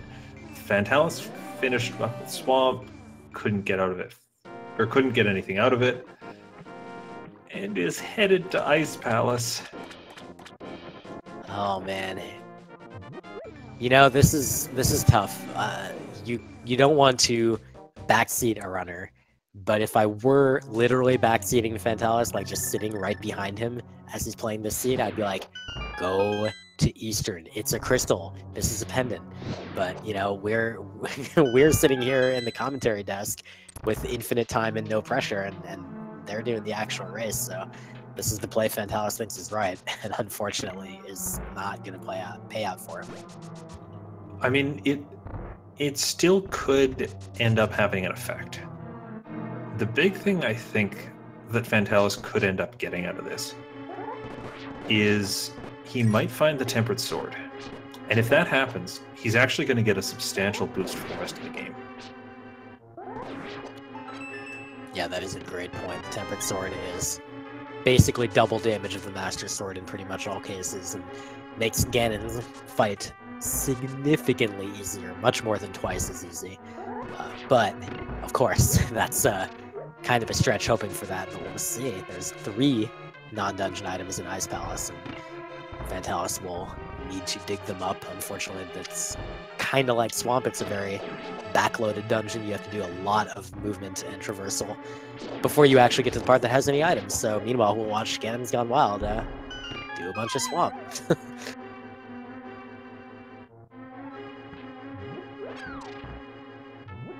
Yeah, and it's also really hard at this point to say which runner's going to finish their current dungeon first. Fantallis might find that his next chests just drop 2 more items in front of him, in which case he's done. Or you might have to clear out the entire thing and get an item from Cold Stare. And Fantallis does go ahead and trigger this switch to put the red blocks down so that you can walk through here. Now, of course, if you're familiar, if you've watched a bunch of races, there's a trick called Ice Palace Bomb Jump that you can do in this room. Even if the red blocks are up, you can skip them using a well-placed bomb jump, and that allows you to circumvent a large amount of the dungeon content. But if you are planning to full clear the dungeon, as Fantallis effectively is, he just doesn't care about the boss, ideally. You can skip that bomb jump and you can just go through a little bit faster to reach the last item location. Now, the risky part of what Fantallis is doing here is that he might end up in a situation where the right side of this dungeon is logically locked behind the hookshot. And if that's the case, he may just find out, okay, hang on, this is not even logically something useful for me. The problem Ganon's Gone Wild is having is that he's going into Swamp looking for the Ice Rod. He's got the hookshot, so now he's headed to the back half, and he's going to full clear everything. Well, not just that, but after you finish Swamp, if you're Ganon's Gone Wild, and you have remaining the green pendant from Desert Palace, you've already gotten the 2 non-dungeon items. You have Ice Palace with 3 items. You have Misery Mire with 2 items. And I guess you don't know if the pedestal is required or not, because you don't have that book, which came off of Trinex, so you're not getting it. Which do you think he heads to? I would guess Ice, because that has the more locations in it. Yeah, it's a hard call to make. The good news is that Fantallis found the big key there, so he's able to keep checking the big chest right now on his next path, or his next trip through the dungeon. And that will leave just the chest in the iced tea room, as we call it, as well as the chest on the item on Cold Stare. And if he does need to go to Cold Stare, fortunately he does have the Cave of Samaria, and nothing was blocked by the hookshot here, logically, so he is able to finish the dungeon. But sadly, that's not going to do much for him unless it does have that Tempered Sword. Should at least be some reward for his efforts here. Meanwhile, now the other obstacle Fantallis is hitting is he's getting really low on hearts here. Ice Palace is, of course, the dungeon you're supposed to pick up the blue alien, and so a lot of the enemies really pack a punch when you're on green mail.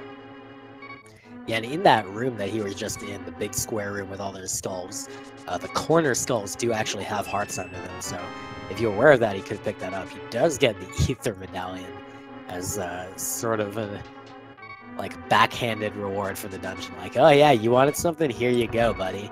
Unfortunately, that will not prove useful. Ganon's Gone Wild is on half a heart on Argus as I just look over there. Jeez. Yeah, using the Fire Rod strats to take him out, I'm not sure how many hits it takes. Silver Arrow is tricky to land, but in this case would finish Argus in a hit. But there goes down Argus for Ganon's Gone Wild. That is actually 6 crystals for him. At this point, he just has a very short run through Turtle Rock remaining. It's just a question of how soon does he go to Misery Mire. Yeah, that's a tough one. We'll find out. Fortunately for him, the options to do that are pretty limited, and Fantallis needs to get over his fear of Eastern Palace and just go there. Ganon's Gone Wild also did skip the left side of Swamp on his first pass through, so he'll go back in and do that. Fantallis, though, just still rocking 2.5 hearts, even after picking up a bit of a refill here. Oh, and Ganon's Gone Wild is going to skip that left side play. Fairly large risk in a lot of cases to skip that even when there's only one item left, but it's going to work out for him in this case. Yeah, we haven't really seen too many like skip type gambles in this run by either runner, except for that. Like you don't quite classify that Eastern Palace thing for Fantallis as like a skip per se. It's more of just he doesn't want to route it in. But neither runner's really like passed up on locations that have been right next to them, except GanonsGoneWild skipped the Eastern Palace big chest for no apparent reason, and also decided to skip out left half of Swamp, and they're not going to burn him, unfortunately. Yeah, now GanonsGoneWild headed up the mountain searching for that ice rod. He's going to gamble on it being in Hookshot Cave in the hopes that, you know, with that, then he's right up there and can go straight into Turtle Rock.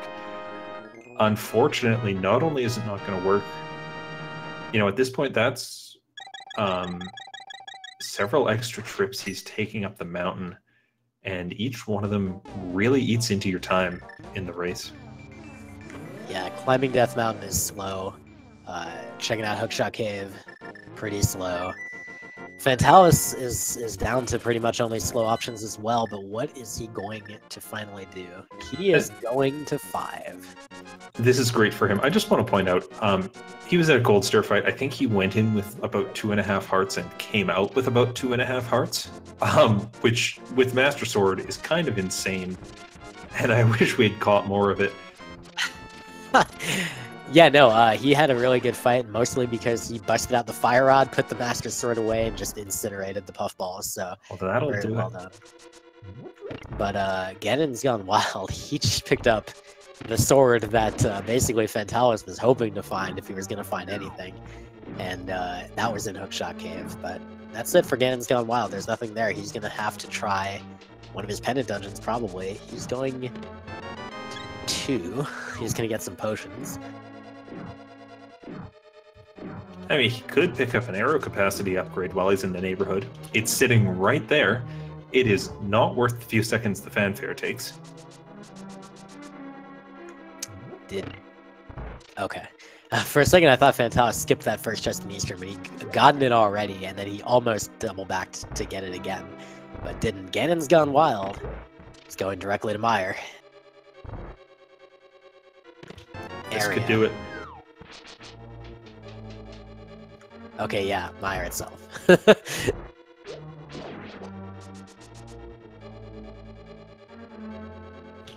Fantallis has that bow, now just one item away from go mode, just needs that hook shot from the Pyramid Fairy, but at this point I think GanonsGoneWild is going to take an edge. Yeah, he is in solid command right now. As long as he doesn't lose his patience in Meyer or something and leave before getting that Ice Rod, he is in absolute command of this race, and it's basically his to kind of do with as he pleases. Fantallis is going to need to absolutely beeline to Pyramid Fairy right after this dungeon, and even then, it may not be enough.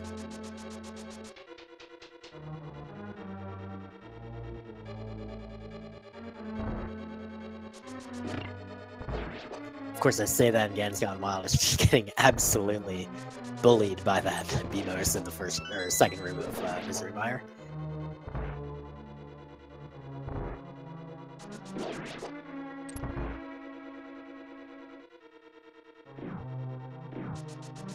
Man, what a seed finally on. This has been a ride. You know, this is just one of those mean little ones that the game throws at you where it, a few minutes in, 30 minutes in, it just kind of said, here, the world's open to you guys, have fun. And it really comes down to, at that point, how well can the runners evaluate where they think those other items are going to be, how much of a benefit can they gain. Fantallis finds out that chest GanonsGoneWild skipped is 20 rupees, so no harm done there. Man, that's still such a weird skip. I don't understand that one, but maybe GanonsGoneWild just had a moment. I'm sure he'll talk to us afterwards and share the deets. But yeah, I mean, the one thing, you know, kind of the deciding factor here you got to think about is Fantallis's reluctance to go to Eastern without having the bow, and the fact that Eastern had the bow. And it's like, well, you can't fit your randomizer strategy to one specific seed. But what you can say is, when you have a particular kind of like approach or strategy, there's going to be a type of seed that you're going to be vulnerable to. And this is the one that Fantallis is vulnerable to, because his approach is, I don't want to go to Eastern until I have bow. If the bow is literally in Eastern, that's the one thing that just ruins his day. And he has done that so far here today. But we'll see how much he's able to salvage here. Yeah, I think that's a good assessment, that it's about how do runners approach the seeds in general.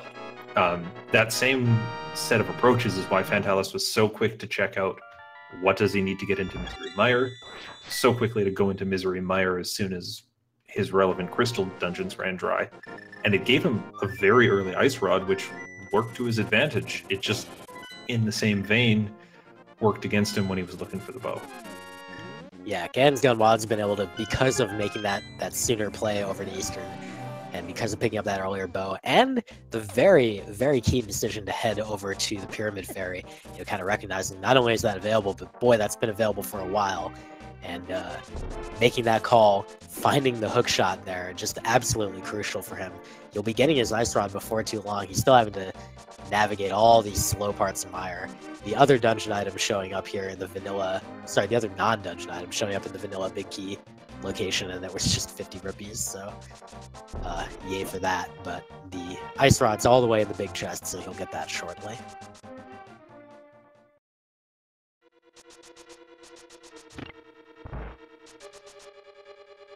Now, Fantallis also did not check the big chest when he was in pod the first time. And that happened, of course, because the big key's on the right side, as we'll see here. I have to wonder if he has found the bow in Eastern this late in the race, feels behind, and he's one item from go mode. Does he end up skipping that big chest in favor of, say, the Pyramid Ferry? Tough to say. We haven't, again, like, we haven't really seen those, like, one item location type skip stuff as GanonsGoneWild gets into go mode. 1 hour 36 minutes and change there. We haven't really seen Fantallis in particular like go for skipping like one-off locations or anything like that. He's been pretty thorough, so I don't think he's going to, but we'll find out. You know, things change as you get deeper into your seed, and as you mentioned, it's really late. You got to feel at least a bit behind. He's definitely going to at least beat the boss first, and then maybe he will only beat the boss. We'll see pretty shortly. As GanonsGoneWild is heading up the mountain and gonna head to Turtle Rock, I think if Fantallis wants to stay in this race, he is gonna have to skip that chest. Of course, and this is the beauty of randomizer races. They're not watching each other. They don't know what equipment the other one has. They have no idea if they're ahead or behind, other than judgments each of them makes about what do I think my opponent did. Yeah, that and you know, how badly do I feel like I got kind of, you know, flummoxed by the seed. And if you feel like you got really thrown for a loop, you're usually going to think, oh, well, my opponent, either they didn't or they did, but if they did, if they didn't get ruined by the seed, then I'm in big trouble, so I have to assume I'm behind, because you have to play for the worst case in that regard. But, you know, in some cases, it's really better to just play your game consistently from start to finish. I think some of the best runners in the tournament just do it that way. They don't really try to metagame over the course from the beginning to the end. They just play what they believe is the correct way, and it usually ends up working pretty well. Oh yeah, I have in fact seen a number of races swap the lead in the last few minutes because one runner felt too ahead or too behind based on that.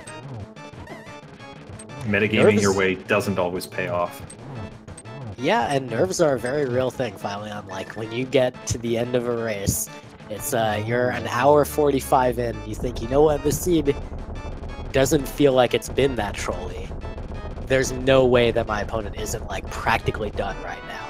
You don't know unless they finish. That's the only bit of information you ever get to know during a randomizer race, is your opponent, are they done or not? If they're not done, your brain goes in all these weird tangents, but literally all you can know for sure is, are they done or not? Yeah, and you know, today, this evening in particular, I think nerves play an extra special role. Both these runners, again, fighting to win a spot in brackets. Whoever wins advances guaranteed to the bracket stage. There's a chance Fantallis makes it in on a tiebreaker without a win, but he's certainly not counting on that. And as an example of those nerves, you know, GanonsGoneWild has been through this dungeon already, but as he clears it the second time, he could take the critical path, go through it on the shortest route, and he's just turned the wrong way by accident. And that's what happens when you're fighting for your tournament life and you know how much is on the line. Yeah, he's catching up now mentally, but yeah, this is tough. But fortunately for him, Fantallis is unfortunately burning a little bit of time. You know, that was a really great use of both fortunately and unfortunately in the same sentence. But yeah, Fantallis is burning some time that he can't afford to burn, checking that big chest, which, of course, in his mind could be the hookshot, but we know it's at Pyramid Fairy. He flutes directly to 4. There's nothing that he could be doing right now except Pyramid Fairy, so he's going to get that hookshot. He's going to be able to finish Swamp, but GanonsGoneWild just has to finish this dungeon. He's on to Ganon's Tower, so this is a really, really steep cliff for Fantallis to try to climb right now. Yeah, Go Mode Swamp Palace is a very fast dungeon, but at this rate, Fantallis is going to be getting that hook shot at the same time or slightly later than GanonsGoneWild finishes Turtle Rock. That's a lot of ground to make up in Ganon's Tower.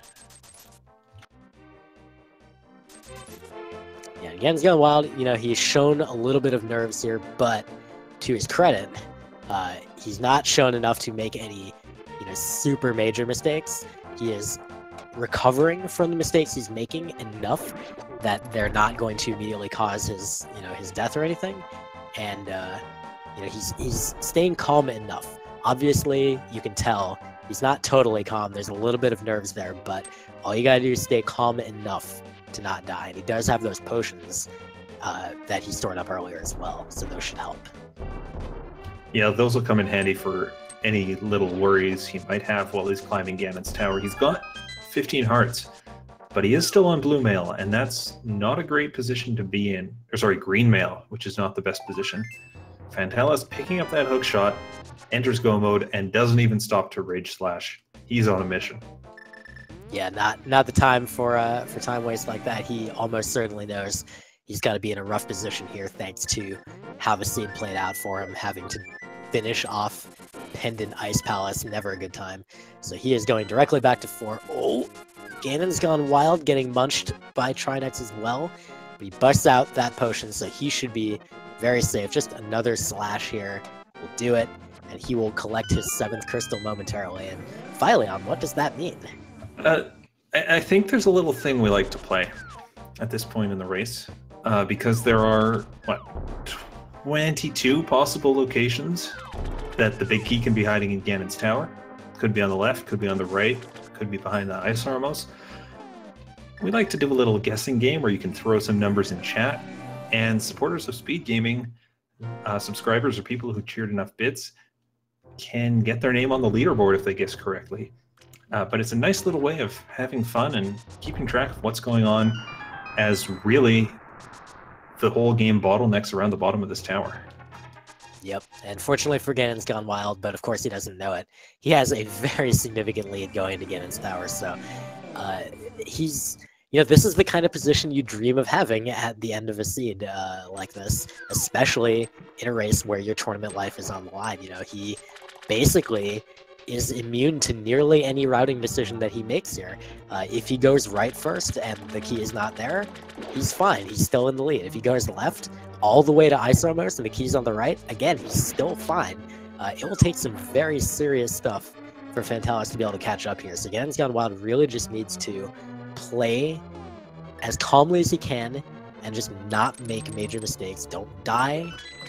You know, don't do the sprite despawn at the top of the tower. Just play as calm as you can, play to your strengths, and take home a win here. Absolutely. And so he did find a key in the first 2 chests. He's going to check the right side first. This may or may not pay off for him immediately, but the other thing is, as he's climbing the tower here, he's going to have the Tempered Sword. He found that Tempered Sword in Hookshot Cave. Fantallis didn't go in there. if Fantallis is feeling rushed at the end, he may not stop off in Hookshot Cave just to find, or just to hope he finds a sword. And if it comes down to that, he's going to end up losing a lot of time just climbing up the tower. Yeah, I think it's a lose-lose for Fantallis because he's not going to want to check something like that when he's this, you know, when he's this hurried. Also when he's this far behind, but he doesn't know he's this far behind. He's just going to assume he's behind because of the situation. So if he does go in there, it's just going to make him feel more behind because of the time investment, and he'll at least get the Tempered Sword. But if he doesn't go in there, then he's just going to lose a bunch of actual time from having to do Master Sword Cannon. So there's really no win for him here at the moment, unfortunately.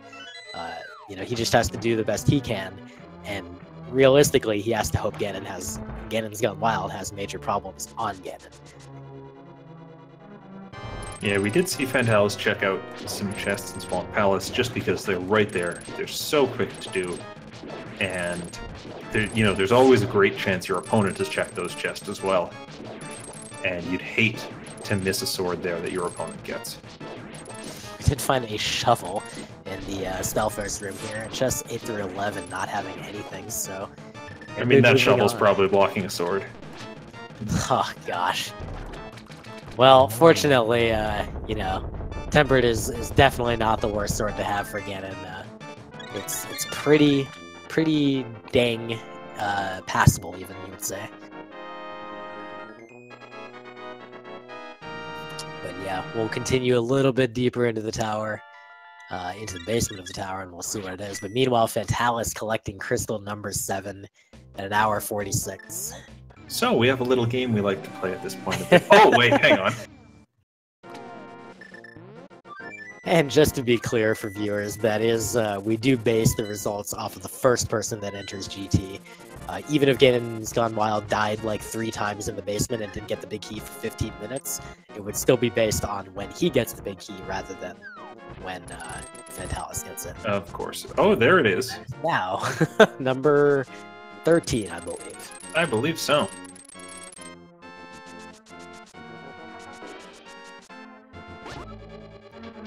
And he's got 3 small keys, which is way more than the 1 he needs to get up the tower with insurance.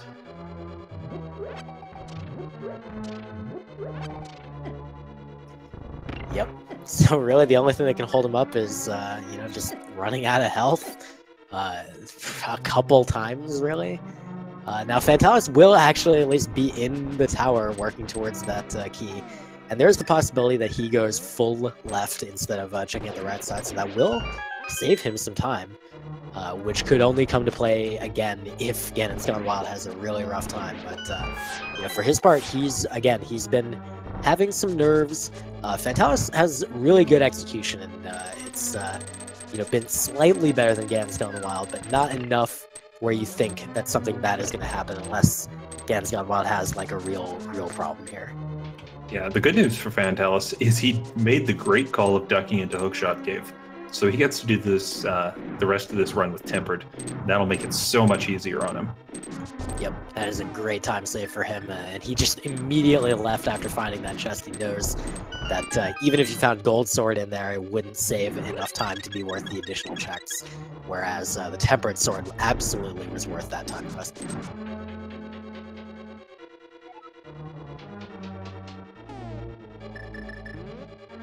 Here we go with the Gauntlet. I always love watching this. We're seeing some Fire Rod strats here.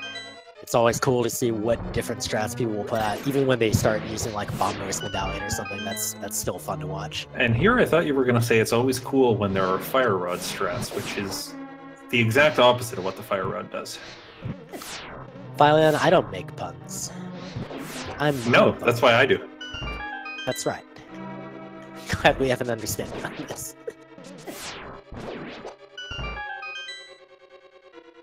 A very clean gauntlet so far for GanonsGoneWild. He did, on that Fire Rod shot in the Stelfos that he just attempted, he just needed to move slightly to the left before he fired it. He would have gotten the Stelfos, but otherwise, that was a very well-executed gauntlet, using the Fire Rod to its full potential here, and we'll see he'll probably pull out the Bone Silver Arrows here for these Landmolas.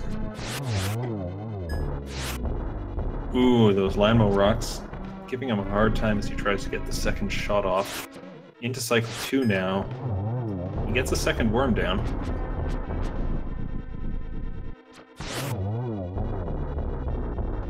There's number 3.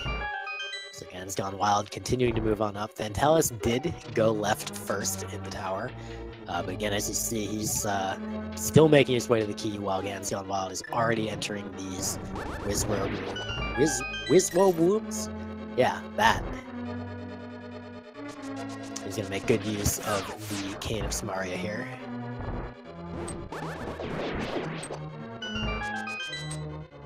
Beautiful. And he should have just enough magic to light all the torches in this next room. Yeah, and if he has any doubt, there's 2 small magic pots in here, which he'll even go ahead and grab one first, just to be totally safe.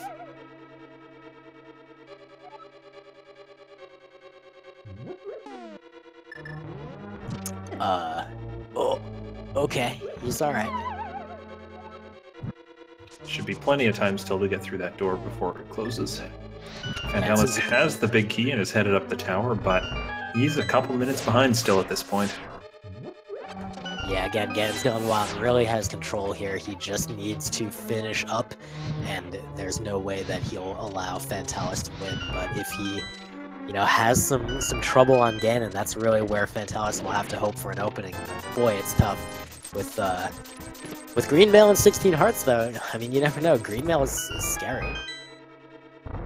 Yeah, and still checking a couple chests at the top. Maybe hoping for the Butter Sword. More likely hoping to come across some blue mail at the end, which would always be a welcome sight. Yeah, it definitely seems plausible that he would like to have another mail upgrade. So he actually does opt to skip this chest. He says, alright, I can't waste any more time, we'll just move on. So he's gonna go up against Moldorm 2, make sure he doesn't get accidentally knocked off, and he'll even use the cape to make 100% sure. Pretty smart strat to do that. And it will force him to wait just a few moments to open up his menu before hookshotting across. He does check Moldorm's chest to find a big 20, so unfortunately, it's green mail for him. Yeah, I'm a bit surprised we didn't see either mail upgrade come out in this race when, we saw so much of this game get checked. Yeah, I'm trying to think what we even didn't check. It was like the green pendant. And the rest of Ganon's tower. Yeah, that was about it. The dig spot. That's true. Well, Aghanim going on for GanonsGoneWild, and this is Geometry the boss. Unfortunately, these patterns are not very geometrically pleasing. They're actually pretty dang annoying. He does manage to get a double here, but all his cycles otherwise so far have been 1 hit. He needs 6 total to finish off Aghanim, but there they are, so he will be moving on to face the singular GanonsGoneWild. I don't know, he's been sitting there calmly inside the pyramid for the last hour and 52 odd minutes. He seems not too wild of a Ganon at this point. Well, he'll probably get a little bit more wild around about phase 3 when he starts teleporting a million times, but yeah, you're right. Ganon will go wild. Alright, Fantallis is finishing up the lamp rooms, but GanonsGoneWild begins the Ganon fight. It is 12 tempered slashes and or 6 tempered spins or some combination thereof to get through phase 1. He's going with slashes for now. He's getting a lovely top right position by Ganon, and he knows what to do. Go in the corner and spin, and each of these, again, he only needs 6 total, so there you go. That's phase 2 down, and now he will get to phase 3 momentarily, and all he needs to do is hit the pig 4 times. Oh, good gosh.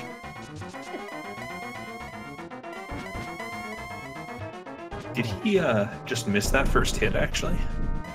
It looked like it, yeah. And he took damage from a whole bunch of fire bats, and unfortunately lets another one spawn. It should be okay as long as he's careful. Yeah, so he's good now. He just needs to... Oh boy. Really does not want these fire bats. He does still have 9 hearts left though. Oh, and he gets another one. It's okay, he's got half magic. He's got the cape. he can just slow it down and get through this fine. Yep, that's a good play. Now he's done with phase 3. Phase 4, slash the pig, turn him blue, put 4 arrows in him. That's all he needs. All that separates him from a spot in the bracket. Just needs to, oh boy, but this fire bat not allowing him to do it. Another fire bat, oh! When you get hit by those fire bats, do not hold a direction Phylon. You will get knocked off the platform if you're not careful. Okay, there's 1 hit. He's going to need 3 more. Oh my goodness. Man. He takes another fire bat. He's down to 3 hearts. This is where the nerves really set in. This is such a tense moment. If he does not make any more mistakes, he can advance to the bracket. 2, 3, almost the 4th. Just 1 more. There it is. GanonsGoneWild manages to survive the fight, and he will advance to the bracket at 5 and 2 as long as he does not walk off the platform here.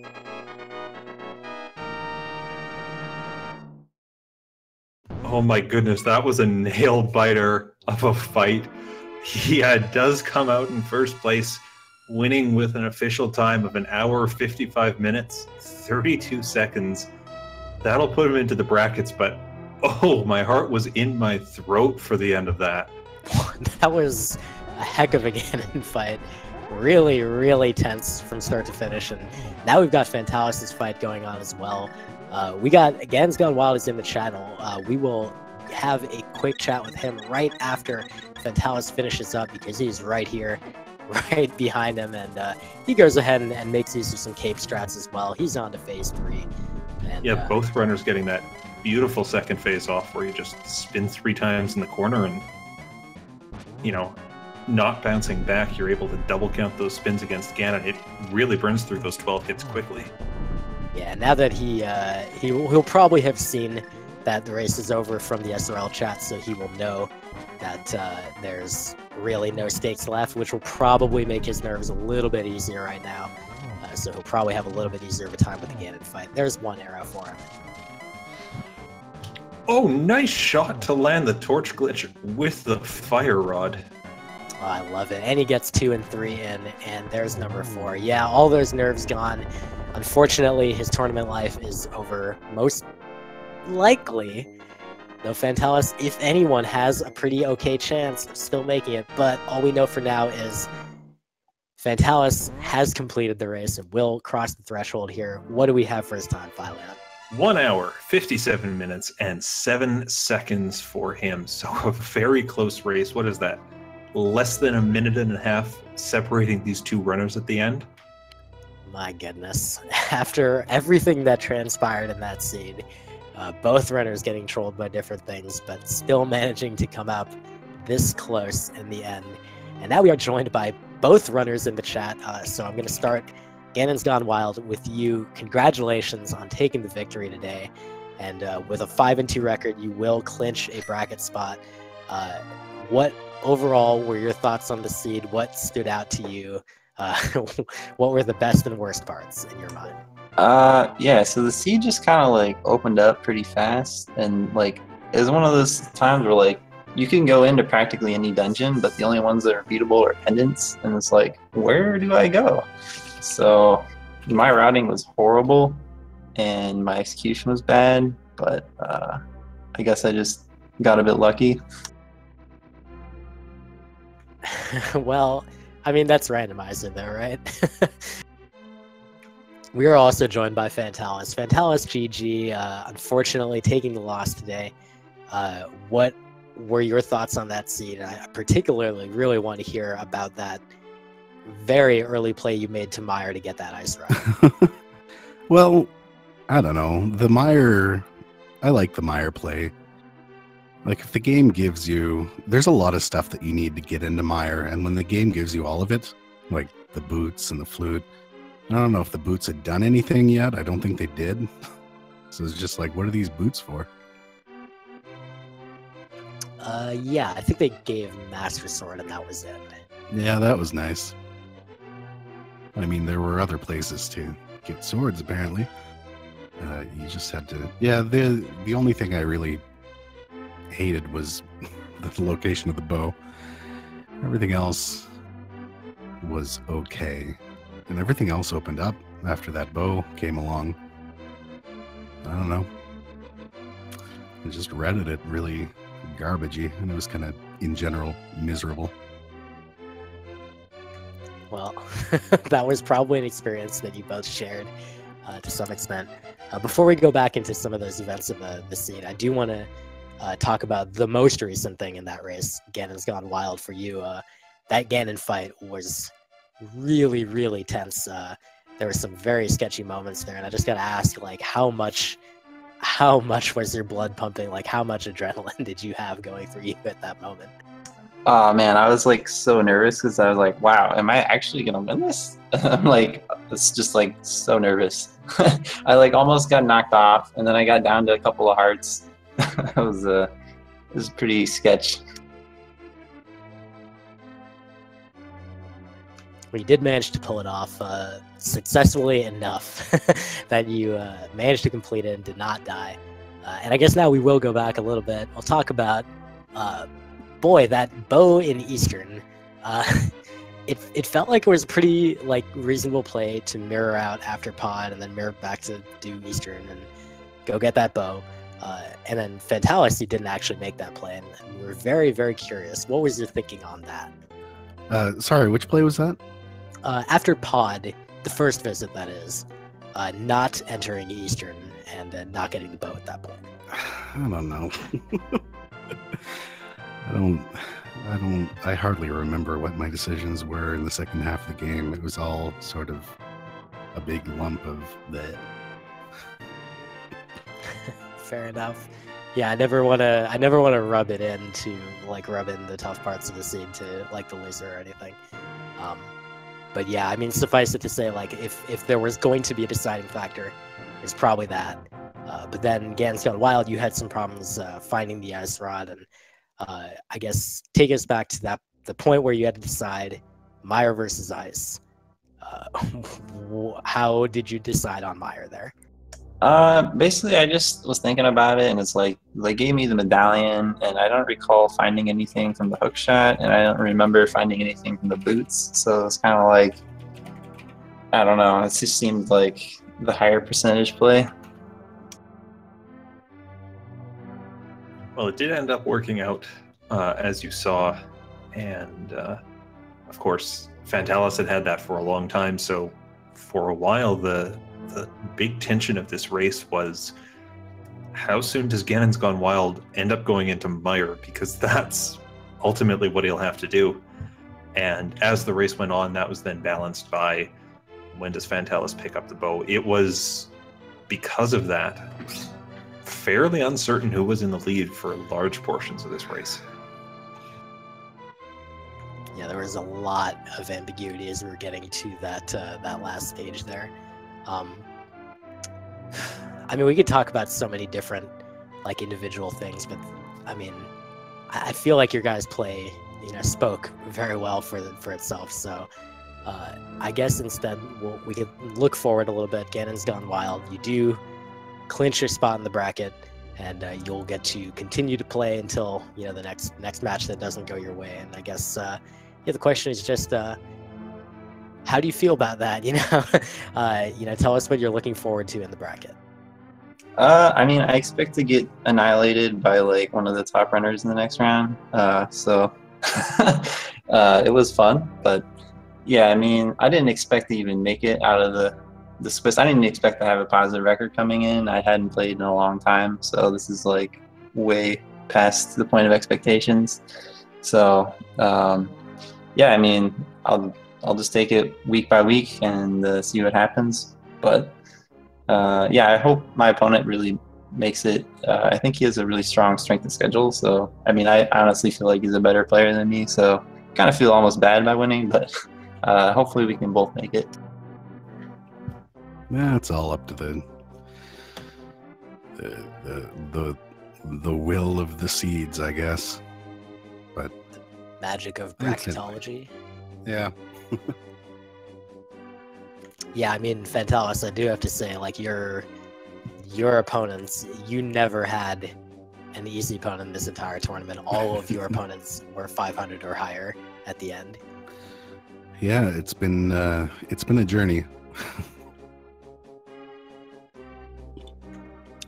Was there what you were hoping for, aside from, of course, the, not being able to win this match today?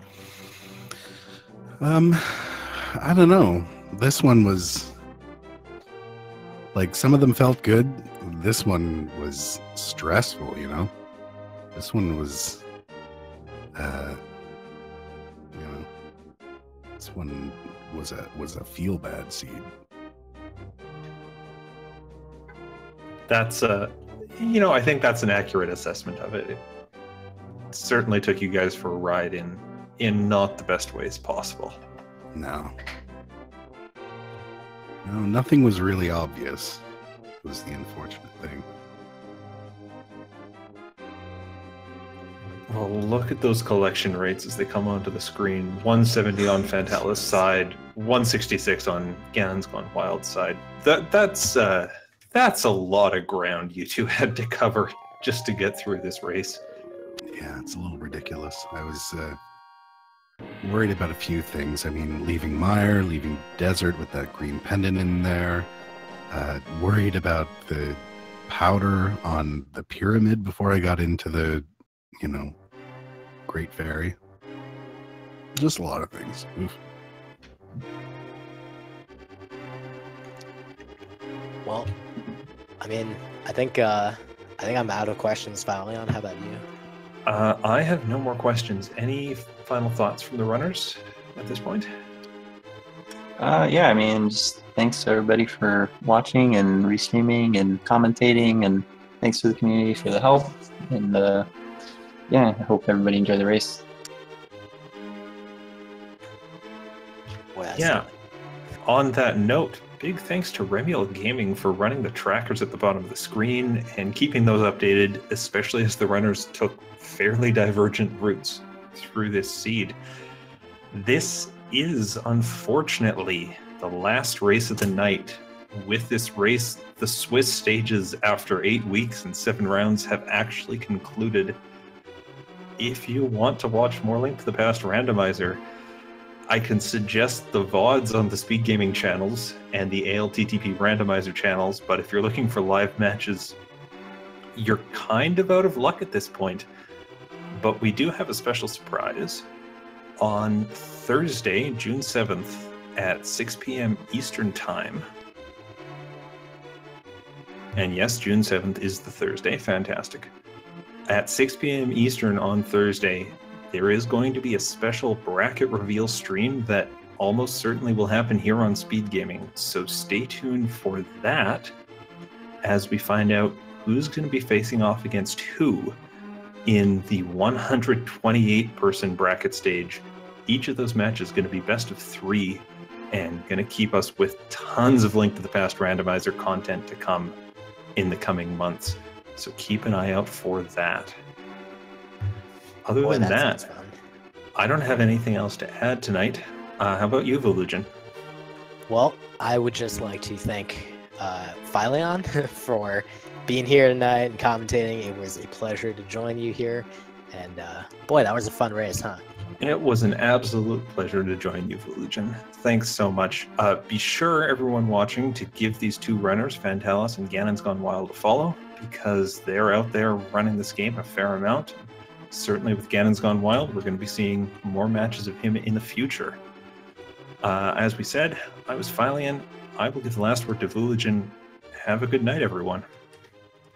Thank you very much, Filion. Well, y'all, thank you so much for watching, both tonight and, of course, throughout this tournament.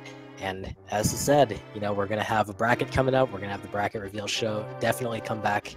Make sure to follow Speed Gaming and Speed Gaming 236 and ALTTP Randomizer and ALTTP Randomizer 2 through 4 for your fix of randomizer action, and we will see you around there. Thanks for watching. Have a good night.